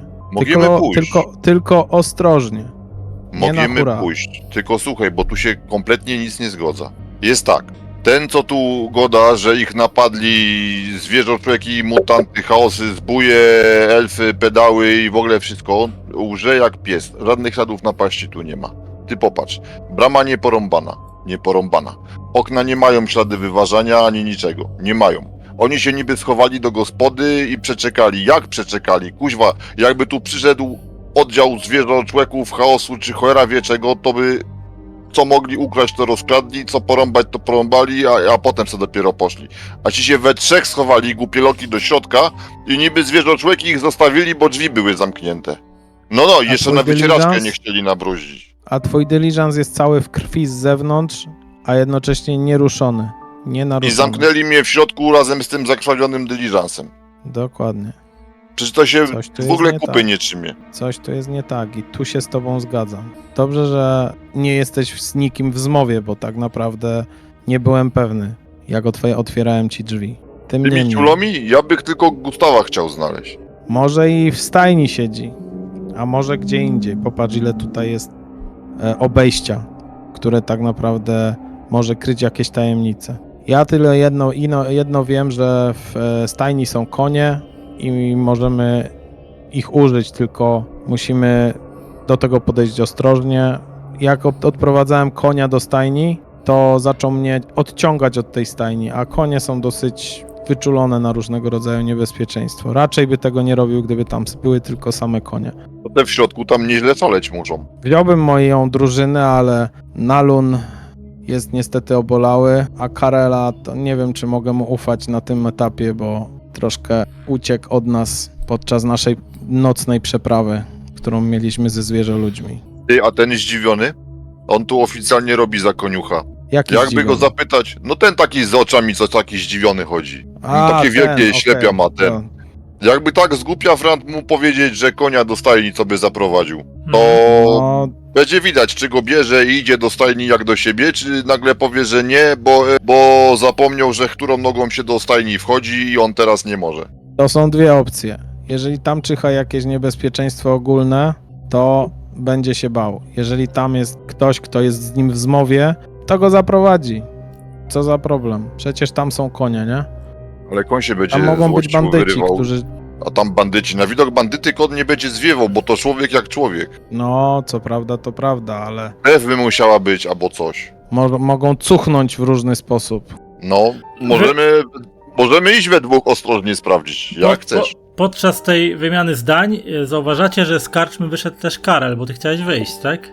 No, chciałem. Ja bych Widzicie, że- jeszcze powiedział tym pozostałym, żeby, no zobacz, oni są poczaskani. Jak my tam pójdziemy we dwóch, a oni tylko tacy zostaną poczaskani i ten, co ten tu z nami idzie, to może się okazać, że wrócimy do karczmy, a twoi kompanii też nagle znikną, bo się okaże, że jeden zwierzoczłek tak przypadkiem w kuchni zabradziarzył i oni Okej. go nie zauważyli, a teraz wyskoczył. Ja się z tobą, tak, mądry argument w zasadzie, bo tak naprawdę oni zostaną tam na pastwę losu. jeżeli tutaj rzeczywiście jest jakiś problem z tymi mieszkańcami obecnymi knajpy, czy z gospodarzem, czy z tym strażnikiem. A poza tym, jeżeli pójdziemy tam we trójkę, to możemy wzbudzić podejrzenia. I na pewno wzbudzimy podejrzenia tej trójki. Dobrze, skorzystajmy z twojego pomysłu. Poprośmy go o zaprowadzenie konia. Z tym, że jeden z nas musi tutaj obserwować, Dobra, co się mogę stanie. mogę ja, możesz ty, jak wolisz. Dobra, to możesz to zrobić. Może zauważysz coś więcej niż ja. Ja do tej pory nic nie zauważyłem w stajni, widziałem tylko konia, nic więcej. Zdania to jest to, Żuraw? Tak. Może idź pod pretekstem toalety, przejść się po tym dziedzińcu i tam spójrz w lewo czy w prawo. Ja jakby co, ja idę zobaczyć śladów walki szukam, bo Gustawa szukam. Może co zobaczę, Dobra. jak oni tacy pozamykani siedzieli, to mogli co przegapić. Idę zobaczyć, czy jakiś zwierzoczłek albo inny bandyta się nie czai za korytem albo gdzieś. Jakby się pytali. Ale idziesz sam, czy prowadzisz tego konia? Pytanie jeszcze. Nie, ja idę sam. Ja idę sam i będę sobie stał gdzieś tu nieopodal, a Teo załatwi z... tym Ja typem, wrócę żeby do on konia karczmy prowadził. i poproszę tego gościa Okej. z łupiastymi oczami o to, żeby nam zaprowadził konia do stajni. To Wolfgangu, rzuć mi na percepcję. No, +0. no nie. Więc przechodząc w pobliże stajni, to tak jak mówił ci Teo, słyszysz nerwowe jakby parskania i harczenia wydawane przez konie znajdujące się w stajennych boksach. Widzisz zarys drabiny prowadzącej na jakieś poddasze pod stajnią. No i to właściwie tyle, co ci się rzuca w oczy, ale wzbudza to jakiś twój niepokój. Natomiast wracając do reszty. Kiedy Teo wchodzi do karczmy, widzi jak do tej pory sprzątający mężczyzna o wyłupiastych oczach wszedł za kontuar i zaczyna szykować kufle. Natomiast strażnik dróg zwraca się do was. Gospodarz tam już poszedł do kuchni przyszykować jakieś śniadanie. Zaraz też i jakieś piwo wleci, tudzież inszy trunek. Widzę, żeście znużeni, strudzeni drogą. Jak coś, to pokoje na górze są w większości puste. Mało gości było i w sumie praktycznie nikogo nie zostało, co by miał te pokoje zajmować, więc będzie możliwość spoczynku. A konia z wozu to możecie do stajni zaprowadzić. Jeszcze wolne boksy są. Właśnie chciałem poprosić, słyszałem tutaj gospodarzu, nie wiem jak masz na imię, bo się nie przedstawiliśmy. Hans Intest. Ja jestem Teo Devin. Słyszałem, że masz tu pomocnika, który mógłby dla nas zaprowadzić konia do stajni. Skoro pomocy trzeba, Fagor, tutaj ten za kontuarem mężczyzna szykujący kufle, spojrzał się na strażnika dróg. Fagor, jak coś, to pomożesz panu konia do stajni zaprowadzić. Mężczyzna nic nie mówiąc, tylko skinął głową. Dziękuję. Prosiłbym żeby to było zrealizowane jak najszybciej, ponieważ musimy dać odpocząć naszemu koniowi i pozwolić mu się najeść przed dalszą drogą. Mężczyzna odrywa się od przygotowywania tych kufli, podchodzi do kuchni, zagląda tam do środka, rzuca jakieś urwane zdanie do środka i idzie w kierunku drzwi. Podchodzę do Naluna i tak naprawdę sprawdzam, jak wygląda jego sytuacja. Elfie, trzymasz się jakoś? O, trzymam się jakoś, ale no... Jesteś w stanie normalnie chodzić? Mogę, ale żebra mnie bolą. Niedobrze. Ale... Podchodzę do niego, siadam koło niego i mówię bardzo, bardzo cicho szeptem. Tak naprawdę słowami czuję, że tu może być jakiś podstęp, więc lepiej uważaj i bądź ostrożny. Wiem, że tu może być podstęp, bo przyjrzałem się temu imperialnemu niby bardziej, to no był trochę taki, nie wiem czy słowo poruszony może być najlepszym określeniem. Okej, myślę, że nie wchodźmy w szczegóły, bo nie ma co gadać po cichu. Po prostu miej to na uwadze. Dobrze. Nie I wzbudzać podejrzeń. Mhm. I jeśli tamci nam podadzą jedzenie, to chciałbym, nie wiem czy magicznie mógłbym wyczuć coś, że coś dodali, na przykład do piwa czy posiłków. Raczej chyba medycznie może to by było podejść, nie? Ale to nie wiem. Zależy już od ciebie. Nie, no magicznie to nie da rady akurat. Nic, ewentualnie. Jakby coś, to To ci Nie powiem. mam nic, nie mam nic chyba takiego, żeby coś sprawdzać. Kiedy rzeczony Fagor wyszedł zająć się koniem od waszego wozu i Teo dosiadł się do stolika, przy którym siedział ranny elf, z kuchni wytoczył się gruba skarczmasz, nosząc tacę z parującymi miskami. Podchodzi on do waszego stolika i przed każdym z was stawia parującą miskę czegoś, co wygląda na jakąś potrawkę bądź gulasz. Oho, śniadanie trzeba by zjeść. Czym chata bogata? Zapraszamy. Stawia, kładzie łyżki i jeszcze podchodzi do stolika, przy którym siedzi stękający Klaus i jemu też stawia. Proszę się nie krępować, jedzcie. Brzuchy trzeba napełnić. Na pewno gorąca strawa rozgrzeje ciało, rozjaśni umysł. Proszę. W tym czasie w Wolfgangu widzisz, jak chudy mężczyzna o wyłupiastych oczach prowadzi konia z wozu Klausa Braunhofa w kierunku stajni. I kiedy do niej się zbliża, widzisz, jak koń zaczyna się coraz bardziej szarpać, tak jakby nie chciał totalnie wchodzić do środka. Nerwowa kobyła, nie? Strasznie narwany. Kto to widział takiego nerwowego konia do wozu zabierać? Straszna habeta. Ciekawe co mu. Coś zwęszył może. Co miał zwęszyć, no? Pewnie zwierzę ludzi. Zapach, może który nasrał gdzie i się smród ciągle trzyma. Ale kazali zaprowadzić, to prowadzę. I Kado tam ciągnie, no chodź, habeto. Trzymać drzwi? A jakby pan mógł, to bardzo proszę. W stajni drzwi są jakie? One są wahadłowe, czy otwierane na zewnątrz, do środka? Takie wahadłowe.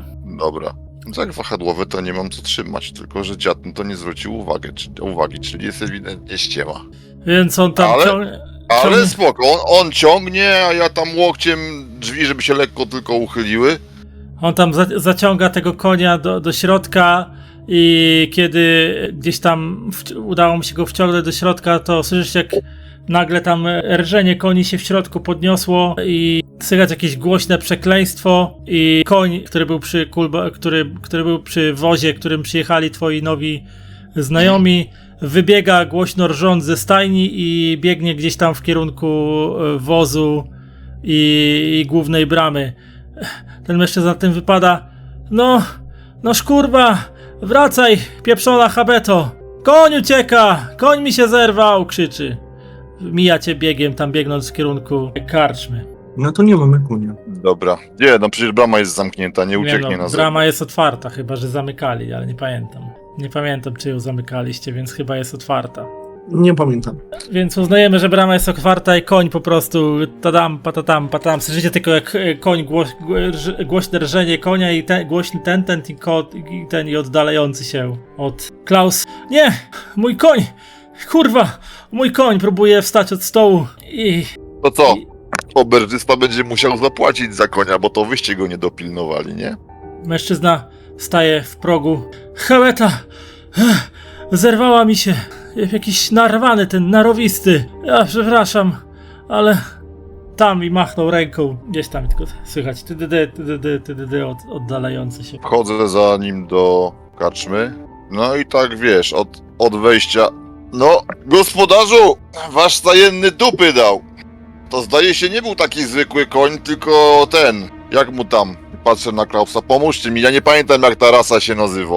Perszero, do wozu wciągnięcia.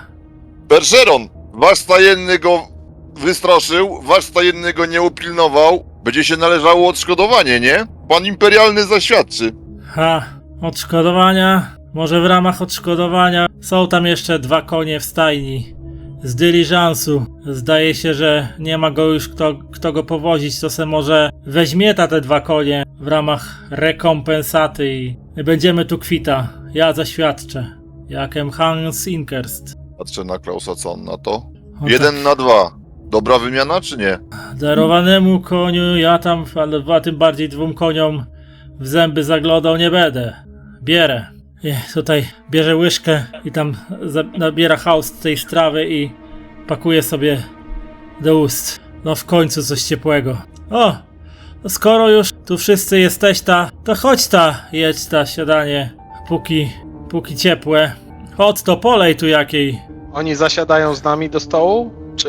Nie, Hans sobie siedzi przy stole, a Otto wraca, tutaj ten gruby karczmarz wraca za kontuar i zaczyna ściągać tam ze ściany jakieś butelczyny i wlewać zawartość do kufli. A wasz mości imperialny niegłodny po takich przygodach? Ja już dzisiaj jadłem. Jeno się napiję jeszcze, bo piwo... Kiedyście zdążyli, kiedy? Dopiero co tutaj zwierzoczłek i inne tałataństwo biegało. Nie, ja Co? wiem, skromność przez was przemawia, bo chcę honor Ja nalegam. imperialnego urzędnika. To Ja się patrzę na wtrącam, ja nalegam, nie będę w stanie jeść, jeżeli pan z nami tutaj nie zje.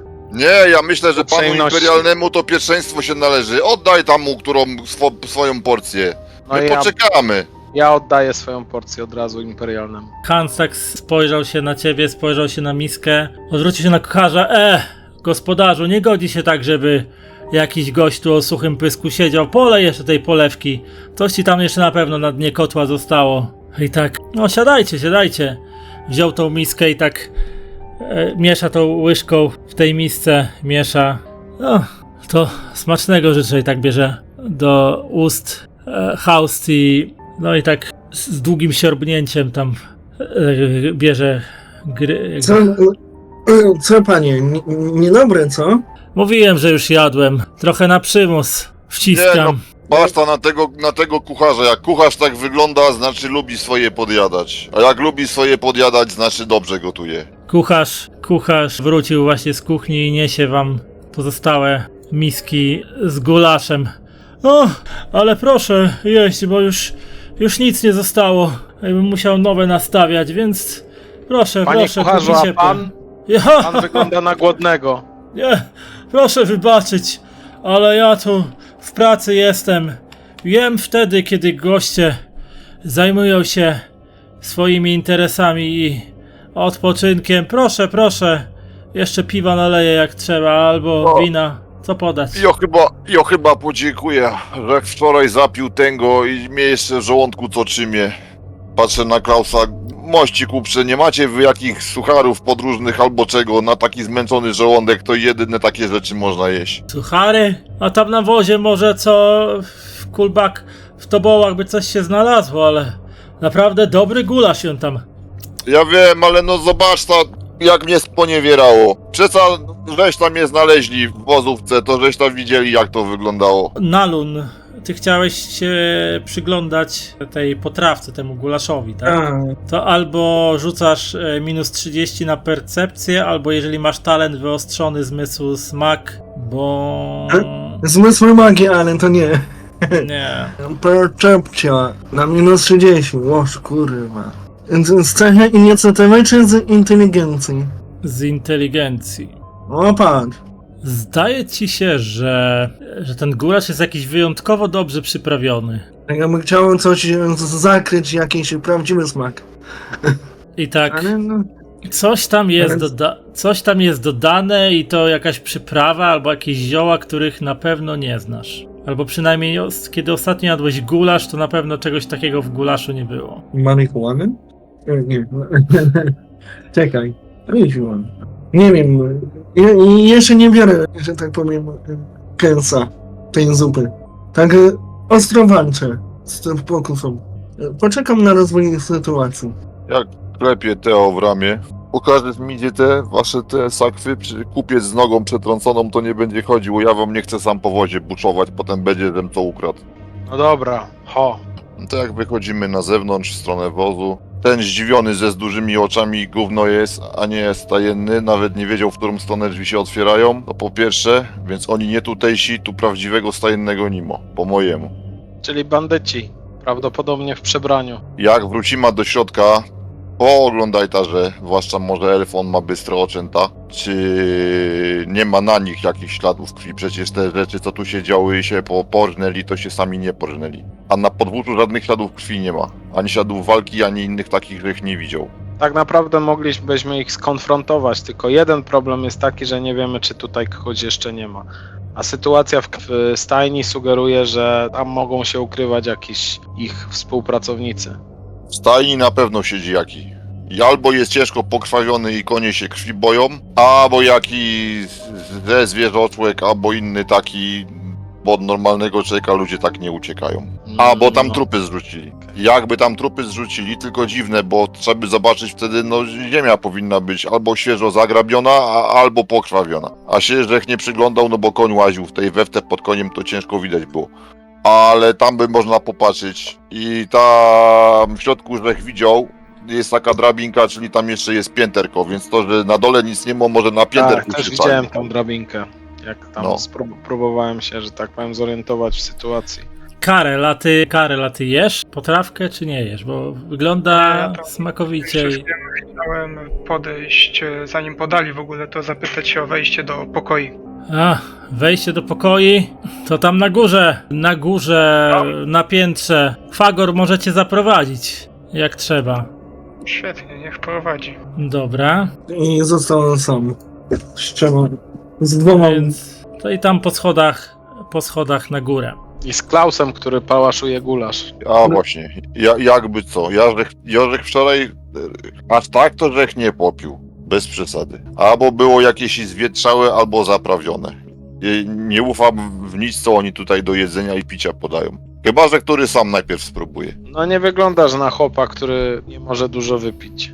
Szczerze powiedziawszy. Także ja powiem tak, to może nawet i nie jest źle, że wasz kupiec się najadł, bo jak jest wszystko dobrze, a on jest ranny i słaby, to jak się naje, to mu dobrze zrobi. A jak się okaże, że to jak jest zaprawione i go tak zetnie jak i mnie, to dużej różnicy nie będzie, on i tak ledwo łaził. A przynajmniej będziemy wiedzieli, jak nagle się pokładać zacznie. No ja to bym wolał jednak go doprowadzić, bo wisi mi kasę, nie? Ale jeżeli to jest to samo, co ja miałem wieczorem w żarciu, to jak widzicie nie zabija. Tylko Ciebie nie zabiło. Spać kładzie. No tak, Nie wiadomo, ranny. co się stało z nim, stanie z nim, nie? No Zobaczymy. to trzeba go za Przynajmniej stodołę, mamy palec jednego- w gardło i niech żyga. Jednego, który to spożył, można zobaczyć, jaka będzie reakcja. Tylko nie wiadomo, ile to też potrwa. Pamiętasz coś z wczoraj? W ogóle nic nie pamiętasz? Że jadłeś, że piłeś, Kojarzy cokolwiek? mi się, że ten gruby, to on mi tutaj wódkę stawiał. Okej, wódkę. No dobra, Pamiętasz, że coś jadłeś? Ni cholery nie pamiętam. Karel, mężczyzna zaprowadził cię na górę. Okej. Panie, tu otwiera ci drzwi, tu pana pokój będzie, klucz ci daję. Jak coś, to proszę prosić, wołać gospodarza, to podamy. Ja tam wracać muszę, pomagać panu Otto w oprządzaniu i schodzi na dół po schodach. Dziękuję bardzo. No, rozglądam się tu po pokoju. Wiesz co, jest to bardzo taki prosty pokój, masz tutaj jakieś drewniane łóżko z siennikiem, krzesło, jakąś komódkę i właściwie nic więcej, nawet akurat w tym pokoju nawet nie ma okien, jest tylko wyjście na korytarz. Słyszysz tylko kroki oddalające się na dół, kiedy mężczyzna o wyłupiastych oczach jakby schodzi na dół. Widzisz, jak korytarz jeszcze prowadzi prosto przy ciebie, a potem skręca w lewo. Zaraz obok twojego pokoju są drzwi do kolejnego pokoju. Właśnie chcemy tam się przejść korytarzem. No i widzisz, że wszystkie pokoje są pozamykane, okiennice są też pozamykane tutaj na piętrze. Jest tu ciemno i Czy cicho. są tu jakieś ślady, nie wiem, coś, Wiesz- co zwróciło uwagę? Rzuć na percepcję. +0, prawda? Tak. Im głębiej idziesz w korytarz, tym coraz większą jakby uwagę przyciąga ci właśnie sam korytarz. Wygląda na świeżo wyczyszczony, a wręcz na całkiem świeżo wyszorowany nawet. I przez to wydaje ci się to całkiem podejrzane, bo w takich przybytkach jak zajazdy raczej nikt specjalnie nie ma czasu na aż takie gruntowne sprzątanie budynku, a tym bardziej na coś więcej poza jakimś przejechaniem brudną szmatą pamiętającą lepsze czasy, po prostu podłogę, żeby z grubsza ściągnąć błocko i przegnać ewentualnie jakieś robactwa pałętające się tu i ówdzie po butwiejących deskach, a tu wygląda to, że ktoś spędził długie godziny na dosyć mocnym szorowaniu podłogi i nawet gdzieniegdzie drewnianych lamperii, które są tutaj częściowo na ścianach powbijane. I teraz są jakby jakieś ubytki gdzieś w drewnie, w czymś. Takie ślady walki po prostu. Wiesz co, kiedy idziesz głębiej korytarzem, dochodzisz do wejścia, które prowadzi ewidentnie do dużej sali, która jest salą wspólną izbą noclegową. I tu ewidentnie widzisz ślady walki. 2 łóżka są zachlepane krwią, a pościel rozrzucona jest po całym pokoju. Wygląda na to, że toczyła się tutaj jakaś walka, która dla kogoś nie skończyła się szczęśliwie, ponieważ od niektórych łóżek ciągną się już też takie pociemniałe ślady posoki, które dochodzą do otworu wejściowego do tej sali i się urywają. Tak jakby ktoś nie zdążył tutaj jeszcze wyszorować podłóg i posprzątać. Mogę się jeszcze przyjrzeć łóżkom? Czy tam nie ma czegoś, może jakiegoś skrawka papieru, wskazówki, czegoś takiego? To rzuć na percepcję z trudnością -10. Wiesz co? Wchodzisz do środka, rozglądając się po łóżkach i tak przyglądasz się szukając śladów. Ewidentnie doszło do jakiejś walki, kiedy słyszysz dobiegające od strony wejścia. Nie wydaje mi się, żebym pootwierał panu tutaj pokój. Przyznam się, że nie lubimy wścibskich. To mówiąc, wyciąga zza pazuchy krótki, troszkę poszczerbiony miecz i szczerzy się w niezbyt przyjaznym uśmiechu. A ja nie lubię być oszukiwany. Też wyciągam miecz i sztylet. Dodaj się do walki. Okej, rzucić na inicjatywę. Tak, już rzuciłem. I jesteś pierwszy. To dobrze się składa. To chciałbym podejść tutaj. Jak rozumiem, tutaj ta okiennica jest zamknięta, tak? Tak, wszystkie okience są zamknięte i pamiętaj, że jesteś na piętrze. No, piętro to nie jest aż taki problem, ale dobra, na razie się przesuwam tak czy siak tutaj. Dobrze, no to spróbujmy na razie powalczyć coś. Dobra, czyli tak, broń ręczna. O, w zasadzie to mogłem szarżować, prawda? Mogłem Mógłbyś pierwszy. szarżować. To szarżuję w to miejsce i go atakuję. Mhm. No dobra, okej, to chyba wszystko tu zaznaczałem, co mogłem. Celujesz w Fagora, okej, dobra, to ja spróbuję ci odpowiedzieć. Wygrywam, miał 5 punktów sukcesu. Trafienie w korpus. Dobra, tu gdzie jest jakiś pop-up na obrażenia. Teoretycznie powinny ci się wbić te obrażenia. No to się nie wbiły. 11 obrażeń. Jak sobie prawym zaznaczysz swój token, to wtedy możesz zmienić tam wartość. A czemu mam Obrażeń na zaznaczyć dole. swój token? No powinien być pop-up raczej, że dostań obrażenia. Zadaj obrażenia, nie? To było wcześniej. A czy można tego punktu przeznaczenia użyć, żeby zablokować te obrażenia? Czekaj, wiesz co? Uniknięcie wszystkich obrażeń za punkty przeznaczenia, jak wydasz, to możesz zrobić. No tak, no to chciałbym wydać. No to wydajesz punkt przeznaczenia w takim razie i po prostu unikasz obrażeń. Dobra, to teraz mężczyzna ci odpowiada. Matko, z córką, Wow, to widzieli no to... Co bym nie zrobił, to nie ma szans w tej walce. A co wygrał? Czy no co, no rzucił rzucił 0,2, dwa. to nawet nie mam co rzucać.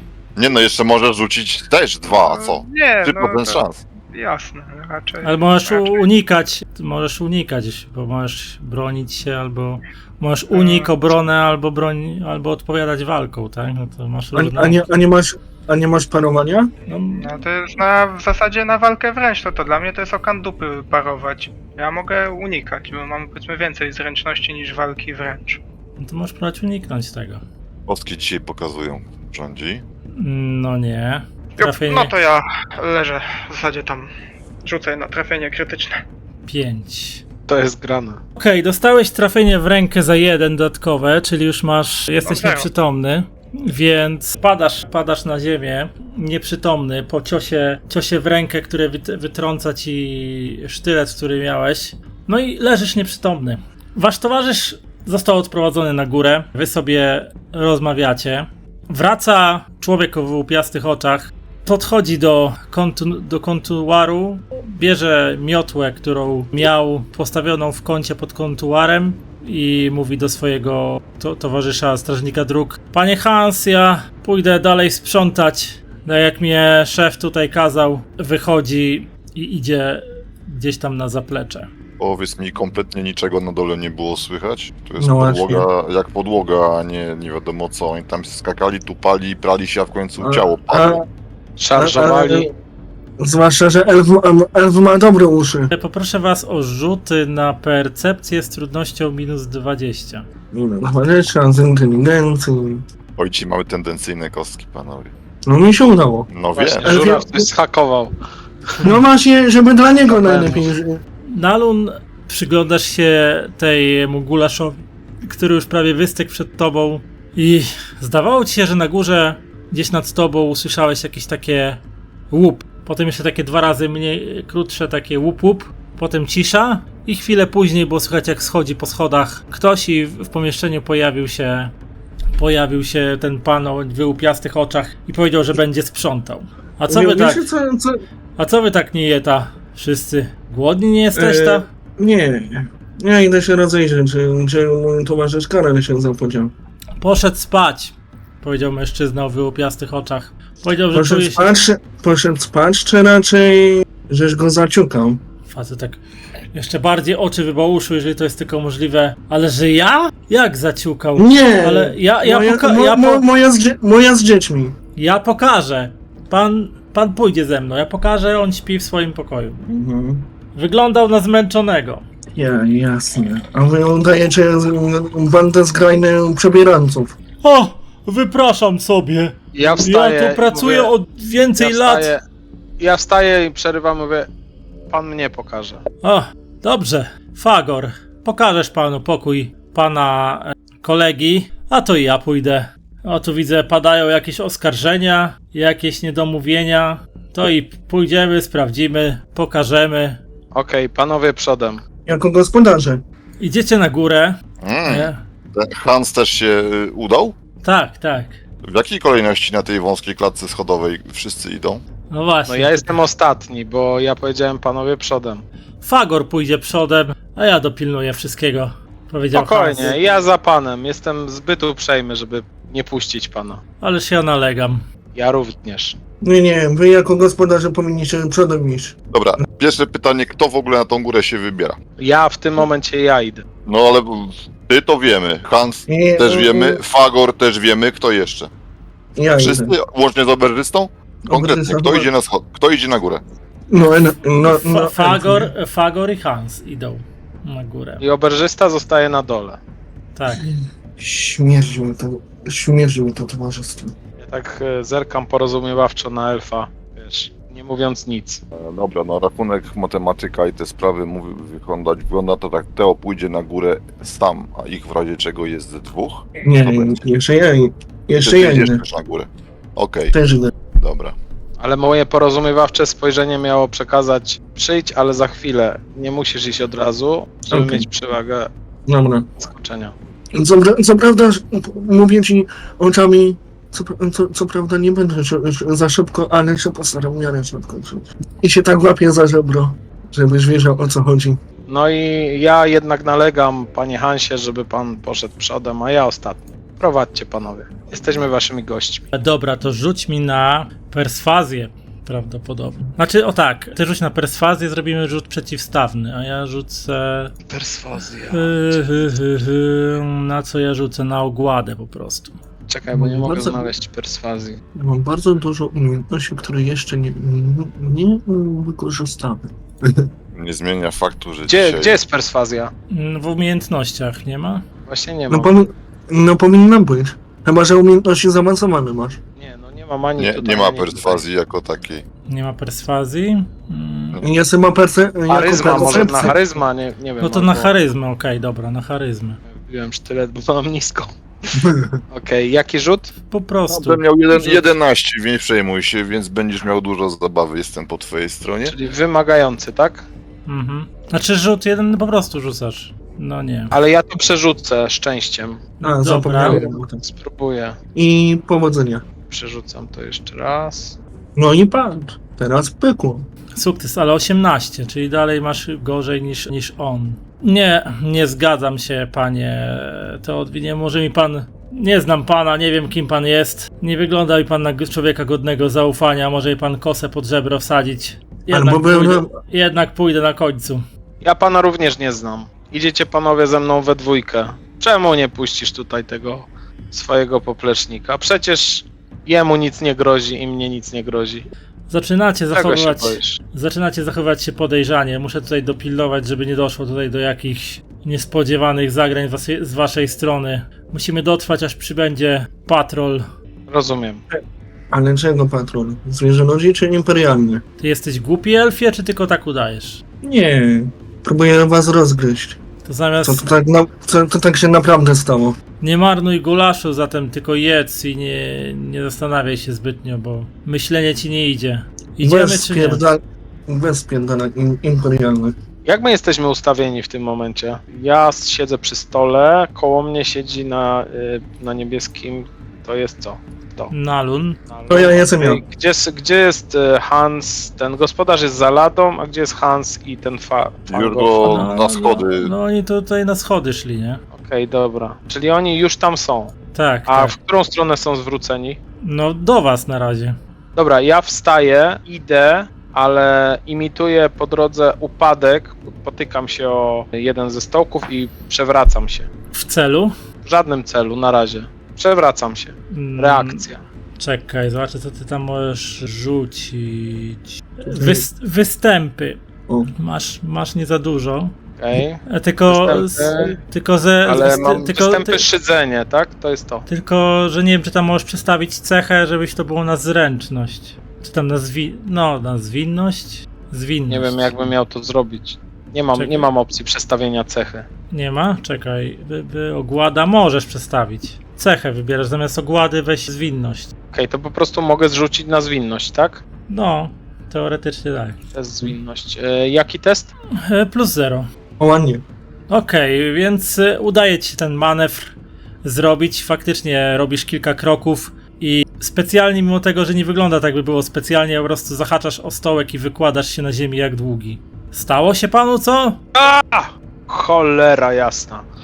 Widzisz, jak zza kontuaru wytacza się gruby karczmarz. Co się panu stało? Halo? Potknąłem się o stołek. Do cholery jasnej. Pomożesz mi pan? No on podchodzi do ciebie i wyciąga do ciebie rękę, żeby ci podać. Ja chwytam jego rękę. Podnosząc się mam sztylet w wyposażeniu. Więc dobywam sztyletu i przykładam mu do brzucha. Mówię, O! ani drgnij, ani nic. Zanim on wypowiedział, ani drgnij, ani nic nie mów. On tak zaczęła piszczeć. Powiedz mi prawdę, co tu się dzieje. Cichutko. Oj, oni tak... Ale oni to widzą, jak ty to robisz. No jak? On stoi pomiędzy mną a nimi. On jest gruby, wielki, to jak to widzą?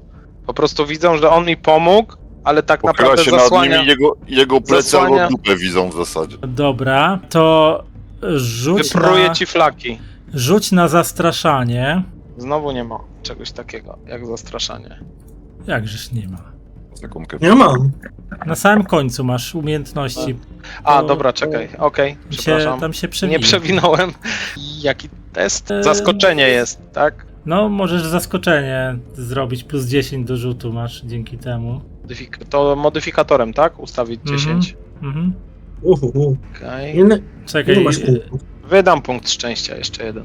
okej. Mam wrażenie, że testowałeś ogładę nie tego gościa, co trzeba. Ale ja mam siebie zaznaczonego, Ja wiem, Aha, ale mówisz o po rzutach, żurawiu. że to jest Hans, czyli tak, o żurawiu. Hans, czyli pewnie najbardziej wygadany i... nie mam szczęścia niestety. Te kości nas nie lubią. Hans! On mi grozi! Słyszysz życie zza pleców. Dość tego! Co tu się dzieje? Odłóżcie broń i albo opuśćcie to miejsce, albo pożałujecie. Grat! Gdzie jesteś do cholery? Grat! Zaczyna się drzeć. Dobra, będzie tego. Okej, przepraszam, ale ja zacznę ten temat, jak on tutaj zastrasza i ja mówię ostrzegałem i wbijam ten nóż w plecy grubasa, brzuch grubasa, przepraszam, ten sztylet. Dobra, w takim razie dodam was do starcia. Dobra. Jak to ja mam rzucić na inicjatywę? Co? Już jest porzucane. Aha, porzucane. Nie, bo to tak naprawdę się nie rzuca na inicjatywę, tylko twoja inicjatywa tam tylko po prostu technicznie na Foundry trzeba sobie rzucić, żeby ona poustawiała po kolei. Aha. Więc teraz tak, Hans będzie tutaj coś kombinował.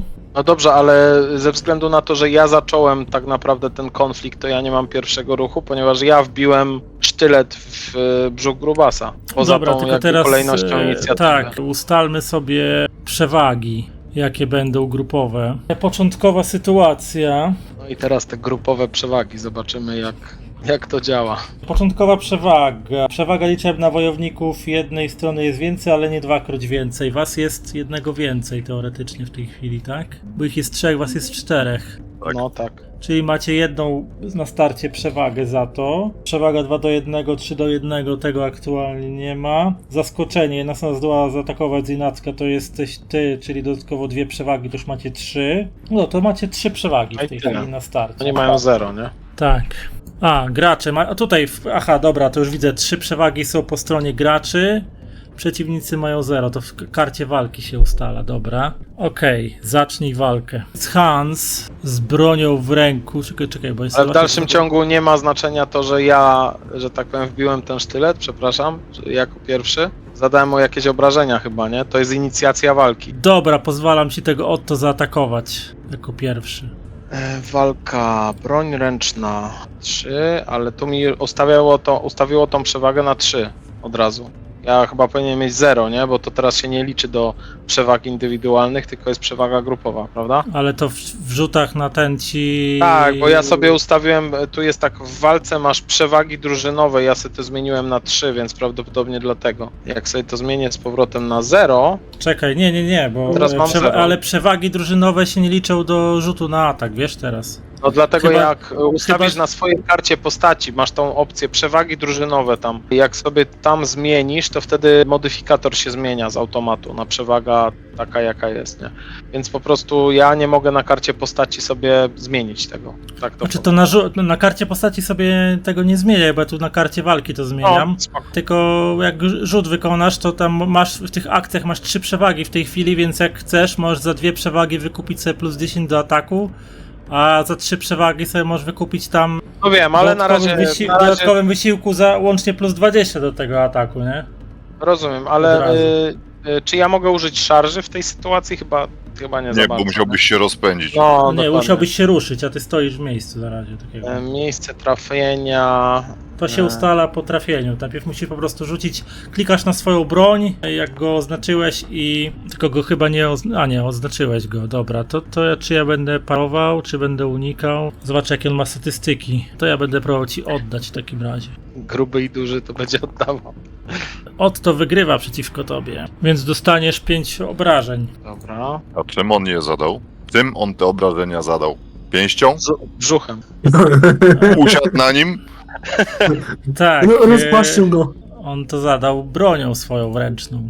Której nie miał w rękach. Czyli co, tymi swoimi wielkimi łapami? No wyobraź sobie sytuację, że masz przystawiony sztylet do brzucha i zdążysz dobyć broń i jeszcze oddać drugiemu, zanim on ci ten sztylet wsadzi w brzuch, no bez przesady. No nie. to Mógł ma- się, wiesz, otrząchnąć, pięścią z góry rąbnąć, czymś takim, więc pewnie wygrał, ale podejrzewam, że obrażenia będą mniejsze, bo nie bronią, którą miał, tylko po prostu łapą, nie? Bo nie zdążyłby jej dobyć. Czyli bonus siły by się tylko liczył, to wtedy No. 3 obrażenia. 3 obrażeń, tak? Dobra. No dobra. Czyli Dobra. Hans. Teraz będzie elf. Teraz O, będzie... elf. czekaj, sorry, Hans, dobra, bo Hans jeszcze nic nie robił. Więc Hans cię zaszarżuje, tylko sobie sprawdzę, czy ja mam tyle wystarczająco odległości. Hans ma ruchu, szybkość 4, chód 8. Ty, to ja go pierdolę kijem po prostu. Włóż mu w szprychy. Tego się nie spodziewa. Dobra, No dokładnie, To dokładnie mu tak zrobię.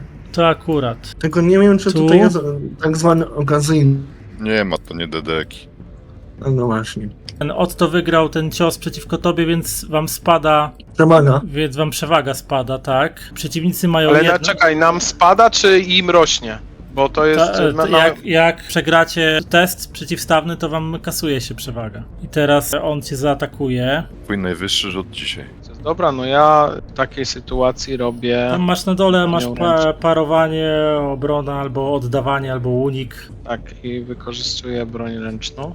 Wygrywasz, czyli wy teraz dostaniecie jedną przewagę. Przeciwko obrażenia, tak, lewa noga, 9 obrażeń. Czyli on szarżuje, a ja tylko robię taki, że tak powiem, slajd na ziemię i mu nogę atakuję Plast. mieczem. Lewą, czyli tą od strony grubasa.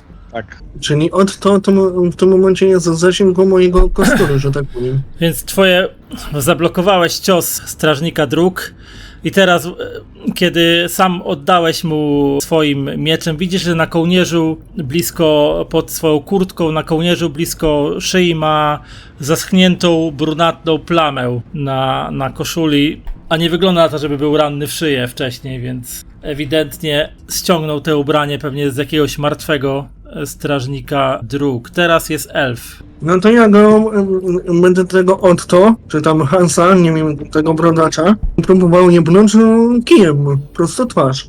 Tylko musisz podejść, bo ci na razie stoi na drodze Teo. A, no to pyk, pyk, tutaj. No i ciachnę go. No i czekaj, bo wy macie... Ja sobie wyobrażam tą sytuację, kiedy obolały elf wstaje, kulejąc generalnie podchodzi Kulą, i próbuje walnąć tym kijem, nie? Kijem go prosto w mordę. Karel, ty jak chcesz, to możesz tym, Klausem. Nie wiem, czekaj, czy ja ci mogę dać uprawnienia do poruszania nim. Czy jak chcesz, to Klausem możesz coś robić. Skonfiguruj własność. No dałem ci uprawnienia, możesz nim sterować. Jest ranny, ale może coś zdziała. No to co? No to ja rzucam na walkę z kosturu. A nie mogłeś zrobić szarży przypadkiem? Mógł. To by ci dało punkty, nie? Dodatkowe. A, dobra, no to... Ale Tylko musisz oznaczyć go, bo nie jest oznaczony. Dobra, no to tak, oznacz cel, tak? O. Znaczy, na razie to jest Hans. Jego chcę zaznaczyć. Mhm. Znaczy się, chodzi mi o tego szefa, bo wnioskuję teoretycznie, Dwa razy prawym, nie? Zaznaczasz. No, czy... I chciałbym go zaszarżować na niego i ciągnąć go z kosturu. Czyli klikam najeżdżę na walkę i klikam od razu na kostur, nie? Tak. Przewaga ile? Czy przewagi mamy ile? Znaczy tutaj przewagi nie doliczasz już do tego, bo Aha. za przewagę Trudność jaki? nie ma trudności, on po prostu jest rzutem przeciwstawnym, walka jest w tej grze. I szarżę zaznaczam, bo szarżowałem. Tak. Dobra, to ci spróbuję oddać. Wygrałeś przeciwko, Jest zbyt łaskawy. zadaj obrażenia. Ale rzuciłeś 20 znowu, to są jakieś naprawdę oszukane kości. Nie masz uprawnień, aby zadać obrażenie tej postaci. Ja zadałem za ciebie te obrażenia już. On bez Tak. lewej nogi zostanie zaraz. Tak, kolejny cios w lewą nogę, farbowany strażnik dróg wydarł się. Grat! Gdzie jesteś? Do cholery! I teraz Klaus. No to Klaus niech też szarżuje w Hansa. Akurat jeszcze o tyle to się może wykuśtykać, to jest taka szarża kuśtykająca. A ja chciałem powiedzieć, że w tym momencie powinniśmy mieć przewagę za przewagę tutaj względem tego gościa, nie? Bo on jest osaczony przez nas w zasadzie 3, no przynajmniej 2. 2 na 1, bo jeden jest jesteś przy occie bardziej. No ale tak czy siak, nie? Jest przewaga. Więc powinniśmy W sumie dostać 2. dodatkowy punkt. No nie. Rzuciłem, ale to tyle. Broń ręczna, odpowiadam. O, wygrałeś, wygrałem przeciwko Klausowi 7 obrażeń. No i Klaus pada na ziemię, ponieważ ranny w nogę strażnik odbija nieudany atak i przebija mieczem biednego kupca, który pada na ziemię z jękiem. Dobra, pytanie, czy jak on padł na ziemię z jękiem, to ja się zmieszczę w tym miejscu, gdzie on był, czy nie? Jak zaszarżujesz, to tak naprawdę jesteś prawdopodobnie... A, tu jest stolik. No właśnie. Więc jeżeli on tam się No posunął on leży na ziemi, tak jakby to musiał być tak gdzieś między na Luna, tak jakby a Klausa gdzieś tam wskoczyć, nie?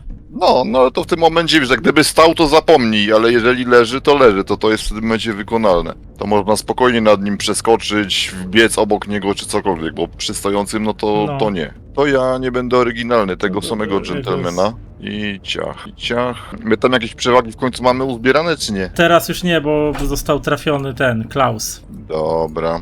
No to chlast. No to odbijam. Nie dziś. No nareszcie coś normalnego na kościach. Możesz kliknąć zadaj obrażenia, czy ja muszę?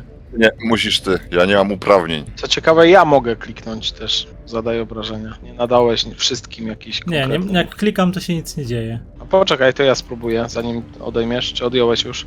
Jeszcze nic nie odjąłem. O, teraz A, poszło. okej, dobra. Nie mogę. Trafienie krytyczne. Trafienie krytyczne mogłem nawet nacisnąć i wyszło prawie takie samo jak tobie, czyli 77. Tego zmierzonego łokcia nie ma.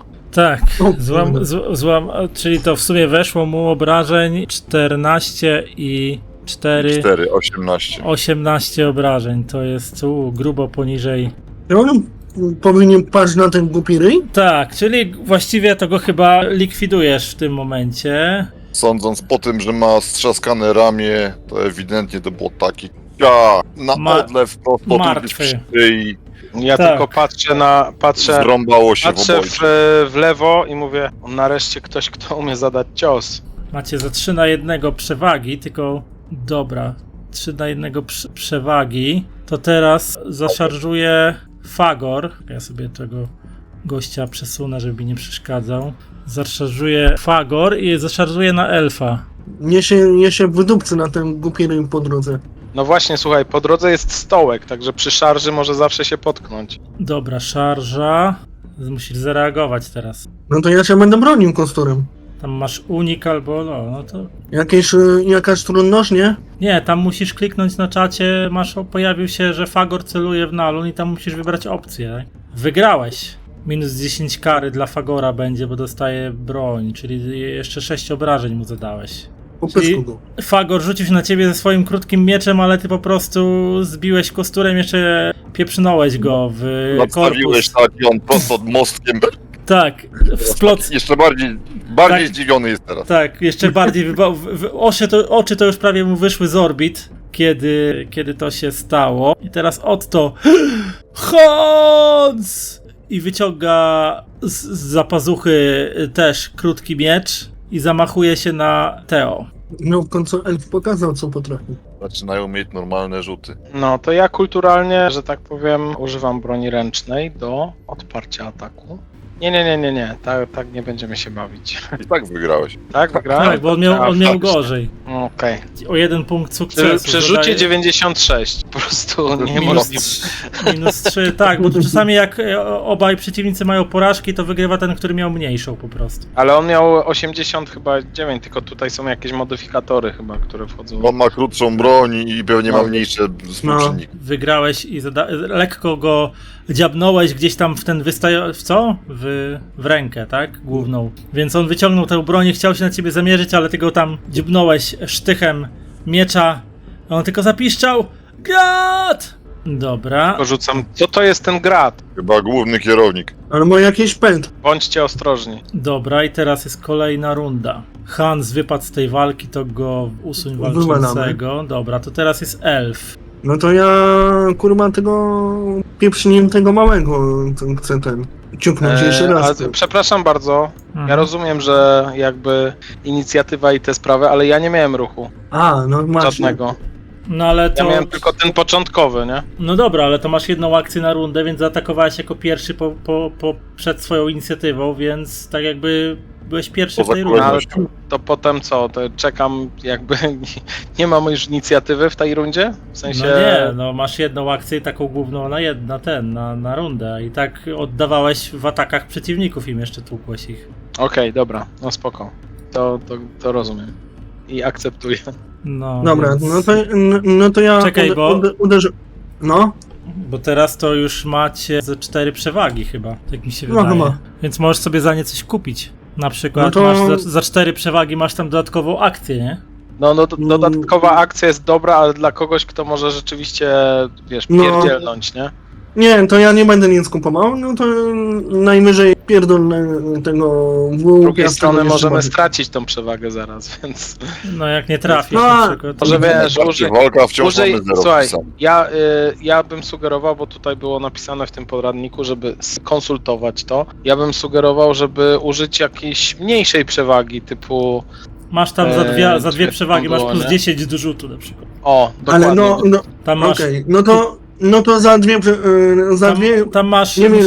musisz wybrać ten dodatkowy wysiłek. Tylko, że przewag drużynowych mamy wpisane 0, więc powie ci, że na drzewo, bo nie mamy tyle naciułane. Czyli Coś to to No nie właśnie, Może to sobie zero- dodać modyfikator 10, nie? Po prostu. możesz. Bo jakby wydaje... czyli klikam teraz kostur. W modyfikatorze 10. W modyfikatorze 10. Dobra. I Tak. I... Uuu, Patrz. masz bo rzuciłeś dublet, masz trafienie krytyczne. No. To trafienie zaraz rozpatrzymy, jeszcze tylko czekaj. Fuck. 49. Sorry, za szybko kliknąłem. Nie wiem jak to zrobiłeś, że mu rozprułeś ramię kijem, ale właśnie to zrobiłeś. Tak, jeszcze muszę odpowiedzieć. Wygrałeś. Obrażenia 13, to kliknij. To zadań obrażenia? Tak, -6, to mu zeszło do 0. I jeszcze za żywotność tak, więc wykańczasz go tym kosturem, wykańczasz w tym momencie tego też jego mościa. Kurwa, są zwykłe... To jest elficki kostur.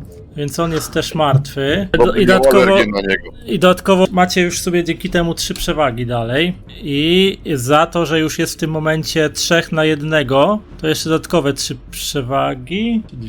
Czekaj, jak tam w tej tabelce jest? To mamy łącznie 5? 5, no. No to macie 5 przewag już w tym momencie. kurwa. Przez to teraz jest Wolfgang. Dobrze.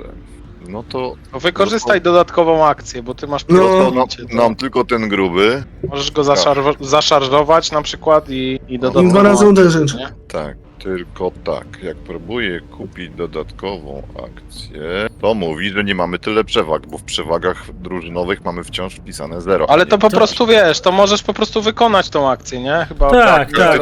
Ale wtedy mi spadnie z inicjatywy, drugiej akcji już mi nie pozwoli zrobić, nie? Czekaj, Powie, że już zrobiłem no to swoją wpisz sobie w przewagach drużynowych 5 i sobie kup tą dodatkową akcję, nie? Dobra. Mam władzę, wpisałem 5 przewag drużynowych. Aż się sam siebie boję. Teraz sobie kup. O, Tak, teraz zadziałało. Dodatkowa akcja jest Picobello. Coś No załatwił nam poszło. No i ciach. Coś się zaraz pierdoli. Ciach. To Teraz raz. przyjdzie Grat. Ale I am Groot. Nawet burza z gradem. dobra, ja spróbuję tego uniknąć tym razem. Po prostu. Gruba spróbuję tego uniknąć. O kuźwa. Mistrz No i górników. wygrał. Czyli Nic się nie stało, ale teraz drugi raz. To też taki paradoks, nie? Zwinny grubas uniknął. Ale... Zobaczymy Ale? ile, ale. tylko czekaj, bo teraz nie. Musisz chyba test przeciwstawny i wybrać tego, bo nie przycelowałeś chyba w tego gościa, bo go nie oznaczyłeś. Przycelowałem go, ale odznaczyło. No to jeszcze raz. Jeszcze kliknij. Nie, na czacie test przeciwstawny, to go od razu z tym porówna, nie? Tam masz takie dwie strzałki, jedna w lewo, druga w prawo. To który z nas wygrał? Który Wolfgang? Który Wolfgang wygrał? A dlaczego tu nie walczysz? No dobra, to zrób to jeszcze raz, po prostu oznacz gościa i rzuć na atak. Jeszcze raz, coś tu Ojejku. nie pykło z tym oznaczaniem. O, celuję, to dobra, to znowu spróbujemy tego uniknąć. No, tym razem nie. Musisz ty zadać obrażenia. 16. No i to jest wystarczające, żeby go zlikwidować, więc jak waszmość likwidujesz takiego wielkiego, przerośniętego... Grubego? Tak. Już niech ja sprawdzę, co ja trafiłem w korpus. I wypruwasz mu... Pan Łe! pokazuje światu swoje wnętrze. Po kolei je zaznaczę ciebie Bo mam przechodzę wielkie niewiadomy. na odporność. Masz 2 przewagi, to będziesz miał 2, okej. Panowie, to jeszcze chyba nie wszystko jest. Krytyczna porażka nie, więc panie dostajesz 1 punkt zepsucia, ponieważ okazuje się, że Grubas był mutantem. Ups, przejebana sprawa. Któreś z punktów szczęścia bohatera i innych takich są w stanie coś z tym zrobić? Tak, któryś z punktów, Tak. zaraz ci powiem, tam na ekranie Determinacji chyba. Punkt determinacji może ci wyczyścić punkt zepsucia. Rzuć 1 tak, ty się opierasz i jeszcze Teo. Elfy są zazwyczaj Czego? odporne Dlaczego magicznie. Nalun? Nie Nalun, dobra. Teo. Okej. Teo ma być odporność. Pyk. Znikomy sukces, czyli tak się oparłeś, to tylko zbryzgany flakami Grubasa Wolfgang. Mhm. Poczułeś, że stoicie pośród stosu nieprzytomnych albo martwych ciał, kiedy słyszycie... Ja myślałem, że już jest koniec walki, będziemy szukać Karela teraz, a Jeszcze tu masz Grada, jeszcze pamiętaj. Coś się jeszcze dzieje, nie? W drzwiach karczmy słychać taki tupot jakby wielu nóg i w drzwiach staje chyba rzeczony Grat, który jest mutantem jak najbardziej, bo ma pajęcze nogi przyczepione do korpusu. Hans! Otto! Zabiję was! Gościu! Buty se kup. Nie należysz do zbyt przystojny. On jest mój. To wracamy i do walki dołączył przywoływany pan Grat, który wygląda jak człowiek, ale z odnóżami pająka wyrastającymi z korpusu i ma troszkę ostre zęby. Cholera, mogliśmy mu zamknąć drzwi. Ewidentny mutant. Kolejny. Ale teraz jest Theodewin. Okej, no to ja nie namyślając się długo, tak naprawdę szarżuję, ale próbuję, widząc jego ostre zęby, próbuję mu od razu przywalić właśnie w zęby mieczem. Tylko tego widzę nie oznaczyłeś, a ktoś inny go oznaczył. Jeszcze go nie oznaczyłem. Nie, Ja oznaczyłem. A to może ja przez przypadek. teraz go oznaczyłem. Szarżuję tutaj, walkę, broń ręczna. Nie wiem, czy za to, że próbuję go walnąć w zęby, mam jakąś dodatkową przewagę, czy Ale nie raczej nie. policzysz sam, jak tam wybierzesz lokację? Bo tam w tym okienku jest w co? I może Ty- być losowo, a możesz wybrać konkretnie. Tylko za, Miejsce trafienia, nie? za przycelowanie jest chyba minus. No właśnie, pytanie, czy on tego nie wliczy sam. Znaczy jak wybierzesz Dobra, no lokację, to- to wliczy Nie, sam. nie chcę już minusa. minus. Nie chcę No. minusa. Masz miejsce trafienia głowa, a sam ci daje minus 20 na przykład. Znaczy każde miejsce trafienia w sumie daje ci minus 20, Dobra, Bo celujesz. To nie bo celuję. celujesz. To nie celuję w takim razie.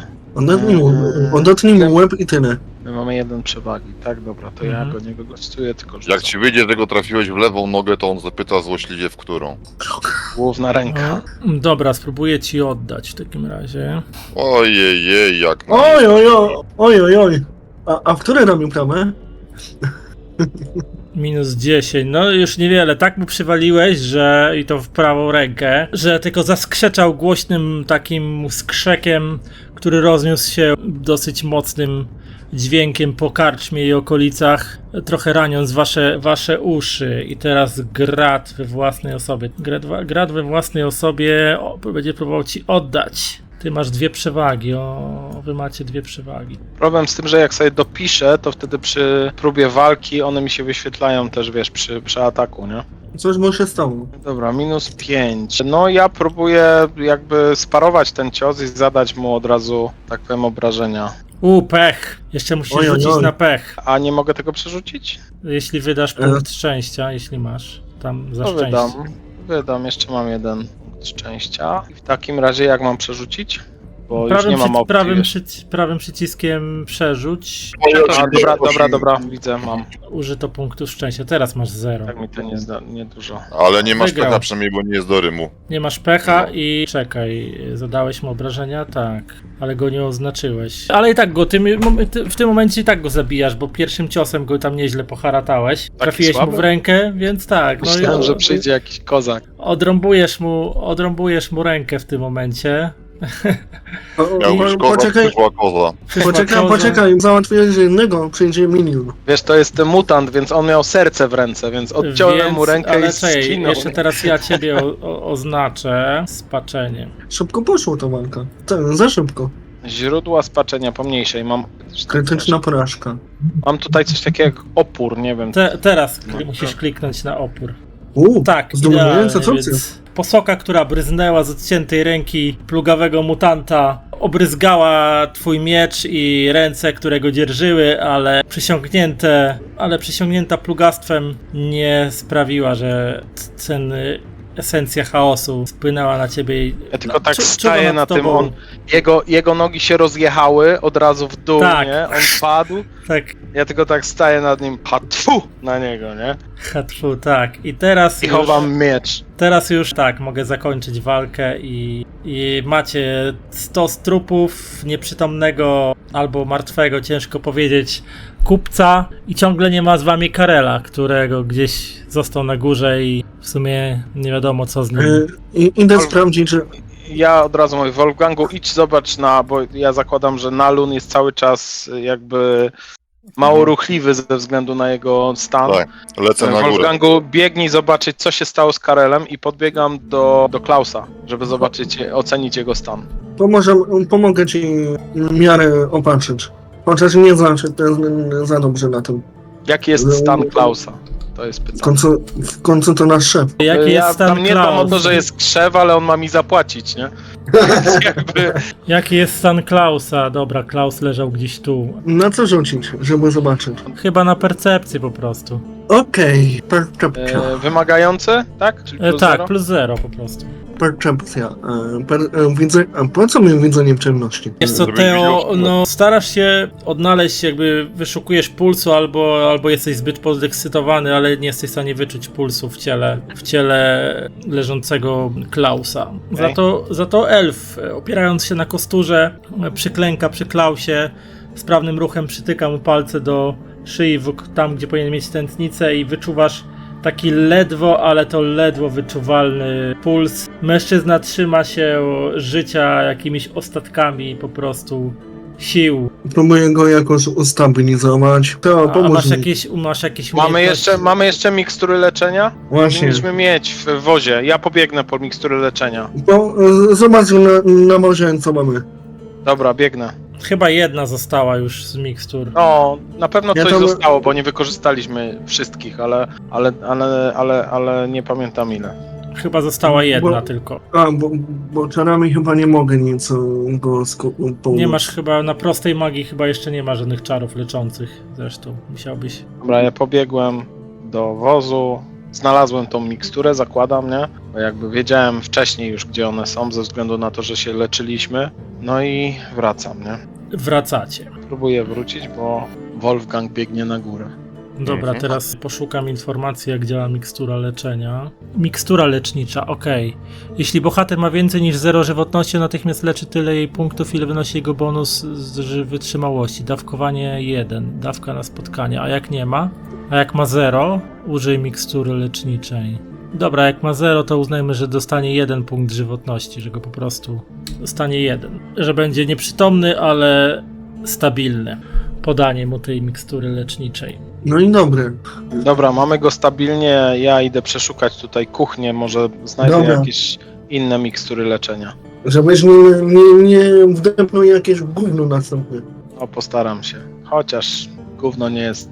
Gówno to jest ta cała... Zabójcze. No właśnie. Dobra, a ja tu pilnuję właśnie naszego mecenasa. A co z Karelem, który został na górze i którego nie ma? Poleciałem sprawdzić, co z nim. Poleciałeś na górę i przeszukując, już nie będę przełączał na tamte wyższe piętra, ale przeszukując pomieszczenia i zawołując za Karelem, docierasz do wspólnej sali i znajdujesz go leżącego na łóżku, przykrytego zakrwawionym prześcieradłem. Też jest nieprzytomny. Widać, że jest ranny w rękę, spływa po niej krew. Gdzieś na podłodze leży jego sztylet. Chyba jego w każdym razie. Leży jakiś sztylet, a on leży przykryty tak jakby spał. Ktoś go tak niedbale wrzucił na łóżko i zaimprowizował, że wyglądałby na śpiącego, ale po prostu jest nieprzytomny. Widać, został znienacka zaatakowany i dźgnięty haniebnie. Pewnie przez tego gościa o wyłupiastych oczach, który już szczezł. Ludny był, zobacz. Nie poprzestał na zwykłym zadźganiu, tylko jeszcze troskliwie ułożył na łóżeczku podusie pod główkę i przykrył kocysiem. Ponieważ dlatego... No. Raczej pewnie po to, żeby w razie gdyby ktoś go tak chciał szukać, to żeby pokazać, a tam leży i śpi pewnie i jakby się ktoś nie interesował, to... A łóżko jest czerwone, bo poszedł spać z winem i mu się wylało. Znaczy to bardziej, no, łóżko jest czerwone, bo z ręki jego płynie krew, więc... No, ale to oficjalna wersja, jakby co. Panie, no Tak, widzisz pan, że śpi, tylko No i poszedł zresztą- z flaszką i się zachlapał, no. Zresztą widzisz tutaj, że inne łóżka też wyglądają na pokrwawione i na podłodze też masz ślady krwi, które ciągną się do wyjścia, ale na korytarz jest już czysty, czyli zdążyli tyle posprzątać, że na korytarzu posprzątali, ale jeszcze w wspólnej sali, gdzie dokonała się jakaś rzeź, to nie zdążyli, bo ich nakryliście. Z tego co widzę, moje umiejętności to na temat ran wiem tyle, że umiem odróżnić rannego od nierannego i mniej więcej tyle. No i mniej więcej tyle. W związku Pytanie- z czym mogę co najwyżej... Pytanie, czy No. zostawiasz go tutaj leżącego na piętrze, czy zabierasz i staszczasz go na dół? Nie będę go nigdzie taszczył, bo nóż mu się pogorszy. Zbiegam tylko na tyle, żeby łeb przez drzwi wystawić, żeby Mhm. nie usłyszeli i się drę, że Karel leży tu na łóżku i jeszcze zipi, ale ledwo co. Ktoś się na tym zna? I wracam z powrotem, bo ja wcale nie jestem przekonany, że tam już nic nas nie spotka, więc wolę siedzieć z nimi to z mieczem w garści. Jasne. Teo, poszedłeś do kuchni. Kuchnia, jak kuchnia, zagracona, zabrudzona. Pierwsze, co ci się rzuca w oczy, to kubeł z pomyjami stojący pod niedaleko pieca, pod którym jeszcze pali się ogień, na którym gotowany był rzeczony gulasz. skubła wali bardzo takim mocnym zapachem o metalicznym posmaku w ustach. Jak mu się przyglądasz, to widzisz, że kubeł jest pełen szkarłatnej wody zabrudzonej na ciemny szkarłat. Ewidentnie ktoś szorował krew. Pewnie ten mutant w wyłupiastych oczach sprzątał gdzieś zacieki krwi. Cierwa jedna. Kumpel Karela znaczy. Na blacie kuchennym w moździerzu jest utarta jakaś papka o zielonkawym kolorze. Jestem Ma w stanie ocenić, dosyć co to jest? intensywny ziołowy zapach, ale absolutnie nie wiesz, co to jest, chyba że masz jakąś wiedzę o ziołach albo jakąś raczej wiedzę, wiedzę o truciznach, Nie ma wiedzę takiego. medyczną, coś takiego. Obok pewnie jest karteczka, przyprawa do gulaszu. Jedyne co mam to intuicję. Wiesz co, no możesz rzucić, ale rzut będzie minus 30. Nie, dobra, podaruję sobie, nie będę próbował dociec, że tak powiem, biorąc pod uwagę moją wiedzę medyczną i wiedzę o ziołach, to po prostu patrzę na zieloną papkę i ignoruję ją, bardziej skupiając się na tym, czy nie znajdę czegoś pożytecznego w tej kuchni w kontekście na przykład, nie wiem, jakiejś mikstury leczenia albo czegoś, co może, że tak powiem, nam pomóc. Bo absolutnie w tej kuchni nie ma takich rzeczy jak mikstury leczenia. Może jakieś szmatek, z których mógłbyś zrobić ewentualnie bandaż, to dałoby radę, natomiast... Dobra, biorę bandaże, bo słyszałem Wolfganga, który krzyczał na temat Karela, więc biorę jakieś szmaty. Jest tutaj coś, czym mogę zdezynfekować te szmaty? Tak, jakiś No i alkohol wysoko pokroju temperatura, jakiegoś czy alkohol spirytusu, dokładnie, czy nalewki, jasne, znajdzie się pewnie. Tylko pytanie, czy nie jest zatruta. Są jakieś zapieczętowane alkohole, na przykład takie, których, tak powiem, byłbym w miarę pewny, że były tutaj przed atakiem tych mutantów? To może w piwniczce, wiesz? Bo tu jeszcze trzeba było piwniczkę, a klapę do piwnicy widziałeś niedaleko kontuaru, jak wchodziłeś do kuchni. Okej, dobra. Wracam tam i próbuję się dostać do tej piwniczki w takim razie. Klapa do piwniczki. Wziąłem oczywiście ten bandaż, nie? Żeby nie było. Tak, z tym, że bandaże są do zatrzymywania krwawienia ewentualnie, a tutaj nikt się akurat nie wykrwawia. Jak to? Przecież Karel gdzieś tam, no ja zakładam, że nie wiem co się dzieje, nie? Ale zakładam, że może być ranny. O. Może być ranny, tak. Klapa do piwnicy podnosi się, nie jest zamykana na żadną kłódkę ani na żaden skobel, więc po prostu możesz złapać za kółko i wskoczyć do piwnicy, jak chcesz. No i tak też robię. Dobra. Co się stanie? A tam kolejny mutant. Muszę cię dodać do piwnicy. Gdzie ty jesteś? Teodewin. Dobra, jesteś tu. Okej, Okej, widzę, że jest. jest jakaś krwawa plama, tak? Tak, widzisz krwawą plamę wiodącą do środka. W piwnicy jest ciemno, ponieważ nie zabrałeś ze sobą nic do świecenia. Widzisz tylko z tego kawałka światła, które wpada. Tutaj widzisz krwawą właśnie smugę ciągnącą się na środek podłogi, gdzie nagle się urywa. Stoją tutaj jakieś skrzynie, jakieś beczki. Ale ja wszystko widzę w tej piwnicy, w sensie te skrzynie, bo co ja widzę? O, to Tak, co jest na Tak, rysunku. widzisz tak, właśnie Widzę widzisz całą jakieś... piwnicę de facto. Widzisz całą piwnicę, widzisz zarysy bardziej tych skrzyń tutaj, powiedzmy z przodu. Okej. Ja od razu zakładam, że bez źródła światła, nawet jeżeli otworzę te skrzynie, to nie będę w stanie wywnioskować, co w nich jest. Wracam na górę po źródło światła jakieś. Dobra, Na powiedzieć ciemności. co widzi w ciemności? Człowiek? Nie, elf. Wracam na górę. Próbujesz wracać na górę. Teraz tak, No mówiłem, żebyś się nie wyjebał w żadnym gówno. Oj tam. Tak coś czułem, że to jeszcze nie. Za szybko to poszło. Bo nie chcieliśmy grzybów Czej. jeść. O, teraz jeszcze raz rzucę skradanie. Tam ci coś powinno wyskoczyć na czacie, nie? Kiedy już chcesz wchodzić po schodach, żeby wejść na górę, w ostatnim momencie słyszysz jakieś szuranie za sobą. Jakaś postać rzuca ci się na plecy, tyle zdołałeś się dowiedzieć. I przez to zaatakuje cię z zaskoczenia. Wyskoczyło ci obrona, czy nie? O, teraz coś się wyskoczyło. Tak, teraz coś wyskoczyło. Nawet jakiś Wilhelm. Chyba wspaniały. Dobra, Wilhelm celuje w Teodewi. Czekaj, no żeby to było realne. Gościu mi się rzuca na plecy, tak? Mhm. Dobra, ja jakby To bardziej już wracam może na górę unik. i w ostatnim momencie jakby słyszę, że słyszę ruch powietrza. jakby z takiego, że tak powiem, domyślnie wyjmuję miecz i próbuję się odwinąć do tyłu, nie? No i masz pecha. I nie masz już punktów szczęścia. Czekaj. Theodewin Schwarzberg Ale wygrał no przeciwko Wilhelm właśnie. Ob-Zero.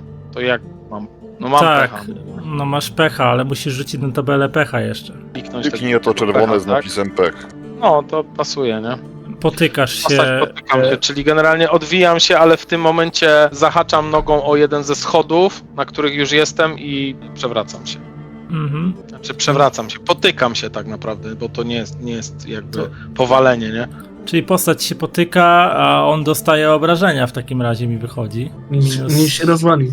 Czyli ja mam przewagę, nie? Czy Tak, przewagę tak, tylko teraz nie możesz się ruszać, nie mogę się ale, ruszyć, no. ale jeszcze jedna sprawa, muszę cię oznaczyć jeszcze raz i widzisz, że spod tego kaptura patrzy na ciebie mężczyzna, który zamiast twarzy ma czaszkę. Okej, a w Więc- którym momencie jestem w stanie, że tak powiem, krzyknąć na cały głos: kurwa, jest ich więcej! Rzucam ci jeszcze, każę ci...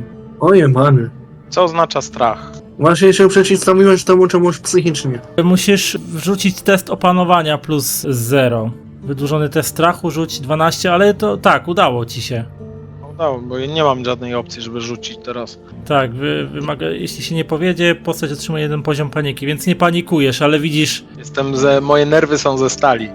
Mówiąc krótko, on zrobił bu, a ty mu sam se bu. Dokładnie. tak, Moje tak. nerwy są ze stali. Ani spaczenia, ani generalnie strachu, nic, nie? Człowiek Tak. ze stali, nie? Jesteś pewien, że ty nie masz Chuck Norris na drugie? Tak, teraz dodam was do oficjalnego starcia. Ej, Czy czego nie? każdy z nas będzie musiał rzucać na ten strach? Jak go zobaczycie, to tak. Ale ja Walcz krzyknąłem. zamkniętymi oczami, nie będziesz go widział wtedy. Ja krzyknąłem, więc de facto oni już Wie- wiedzą. Tak, nie tak, wiem, oni kto usłyszał, więcej, ale tak, słyszycie, jest ich więcej tam z dołu, gdzieś z zalady. Przynajmniej ci, co są No w głównej sali, tak?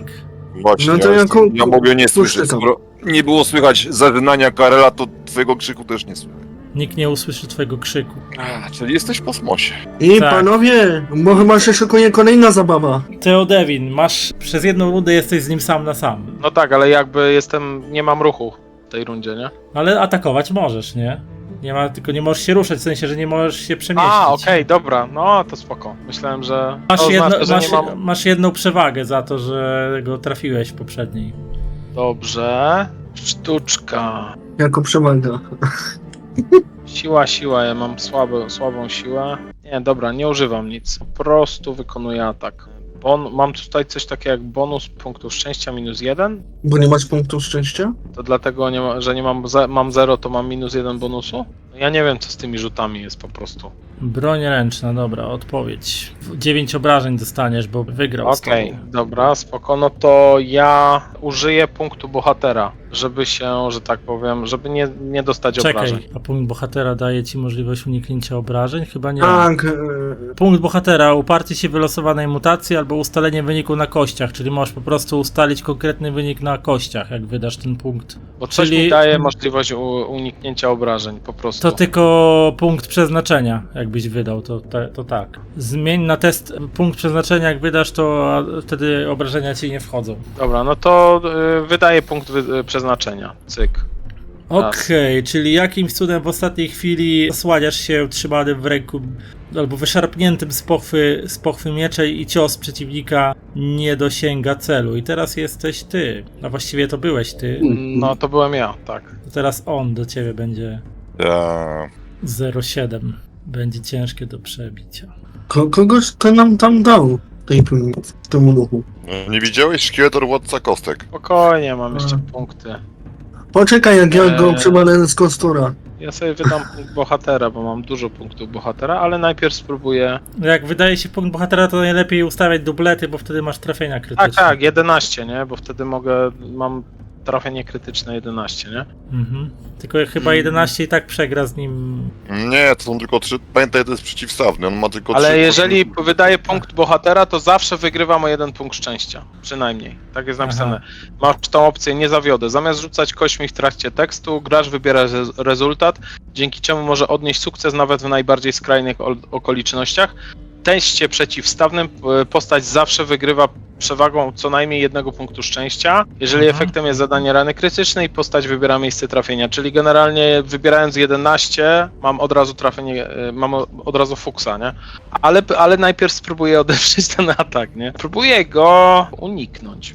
No nie, 95, to Nie no, żartowałem. po prostu co jest grane. Co mam zrobić, żeby jakby to ładnie przerzucić na... Prawym na tym 95 pewnie i tam będzie przerzuć.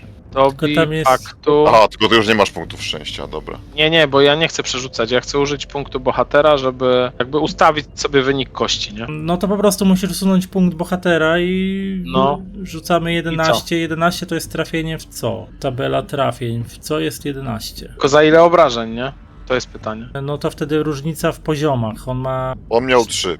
No to ty miałbyś 4 w takim razie poziomy sukcesu plus twoje obrażenia z broni. To jest pewnie 7.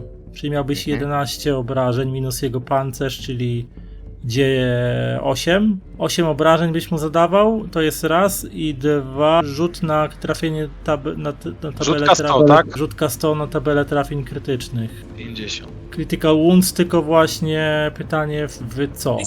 Jaki był rzut? 50, tak? 50. Dobra, tabela trafień krytycznych. Trafienia krytyczne. Tylko czego to miało być? Trafienie w głowę? 11. No Nie mam właśnie. pojęcia, co jest 11.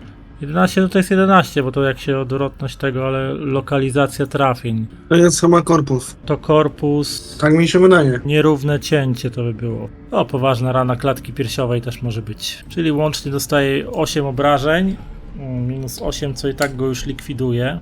I jeszcze poważna rana klatki piersiowej. Rozcina skórę, mięśnie i ścięgna. Dostaje tam wykrwawienie i inne ciekawe okoliczności, które mogłyby być interesujące dla niego, gdyby nie to, że jest już martwy w tym momencie. Tak na amen. Gość jest ostatecznie martwy, więc kiedy ci, co mogli, zbiegają na dół do klapy, to widzą leżące zwłoki.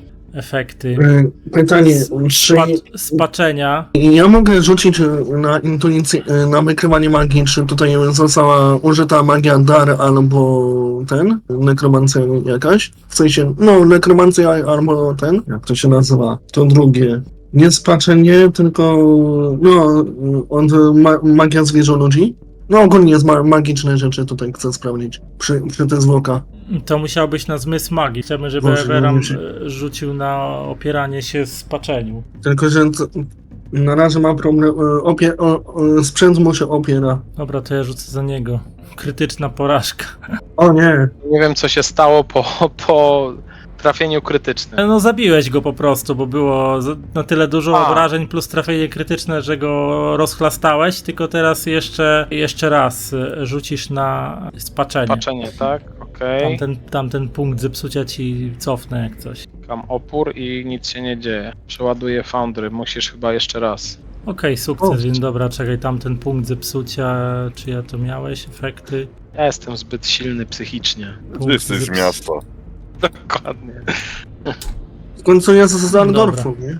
Tak Okej. jest. Nie? Zbiegacie na dół do gościa. Widzicie, że Teo zbiera się z podłogi przy leżących jakichś zwłokach, z których też rozlewa się wielka plama. Ja od razu krzyczę, nie patrzcie Krwi. na niego. No i jeśli chciałeś na lunie go badać, to rzuć na Z magii. zmysł magii, tak. To albo na percepcję, postrzeganie magii, to na percepcję magiczną musiała być bardziej. Aha, dobra. Czyli po prostu na percepcję rzucić. I wymagający jaki trudność? Jaka trudność?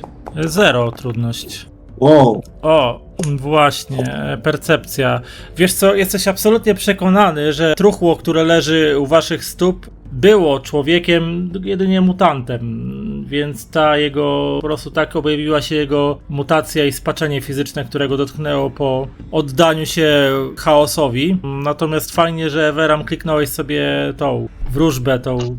Zupełnie przez przypadek. Bo w sumie wszyscy, co ją mają, to powinni sobie kliknąć, żebyśmy wiedzieli, jakie są wasze wróżby, które dostaliście. Czyli postać Teo nie zostanie zabite, tak mu przepowiedział To jest kiedyś w talentach, notabene. Kapłan Wróżba Mora. losu. Tak, że Macie opcję, kapłan żeby Mora kliknąć. powiedział ci, że nie zabijecie żaden śmiertelny wojownik, tak? O! Ja nie, a ja nie Równa mam pleśni rozkładu unikaj, bo mają ci one za krewniaka. Pozdrowienia od papy Nurgla. Jeżeli zginiecie w ten sposób, jaki został opisany we wróżbie, to kolejna wasza postać będzie mogła dostać połowę punktów doświadczenia zdobytych na starcie przez tą postać, która zginęła aktualnie. Więc to jest, jeżeli tam chyba Karel jeszcze ma.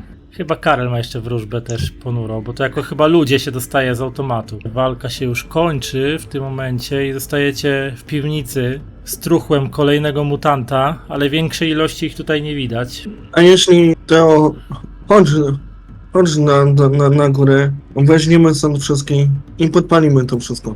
Poczekaj, tu mogą być wartościowe przedmioty. Zanim Jak to już zrobimy, Jak trzeba już pomyśleć są, o interesach. jak już są wartościowe, to są przeklęte. Pójść swoim wzrokiem na tą piwnicę, zobacz, czy tam nie kryje się jeszcze jakieś zło. Bo ty masz lepszy wzrok ode mnie. No to chciałbym rzucić jeszcze raz swoim wiedźmym wzrokiem na okolicę, czyli na percepcję. W piwnicy, tak? W piwnicy. nie? Tak. Dobra, to czekaj. Piwnicę, ja sobie tutaj coś odpalę. Dobra, test będzie +0. A ty, Karel, weź rzuć jeszcze też kliknij na wróżbę losu. Tak. Wiesz co, Yes. zainteresowała cię ta ciągnąca się struga krwi, która ciągnęła się przez piwnicę do jej środka.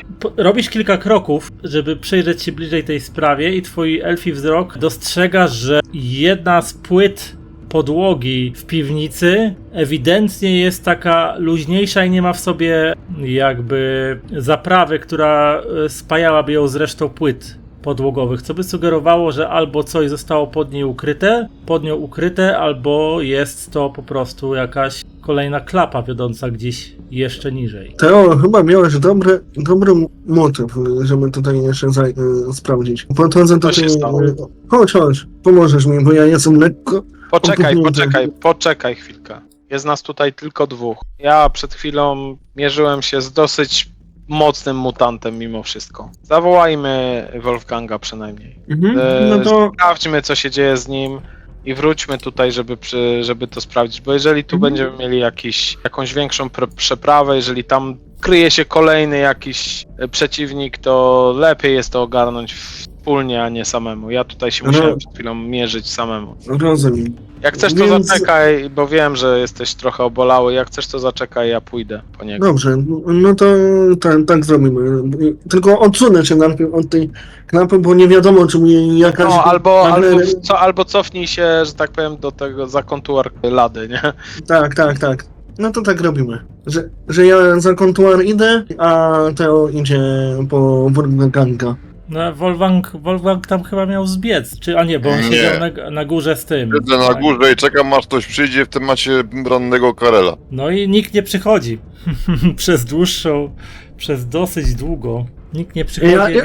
Jak coś, to Teo, Wolfgang prawdopodobnie będzie na górne piętra. No wiecie, Dobra. gdzie ja jestem. Ja byłem na górze i darłem japę. No idę na Dobra, górę, super. widzę Wolfganga. Tak, Karel tu, zapakowany pod kocysiem.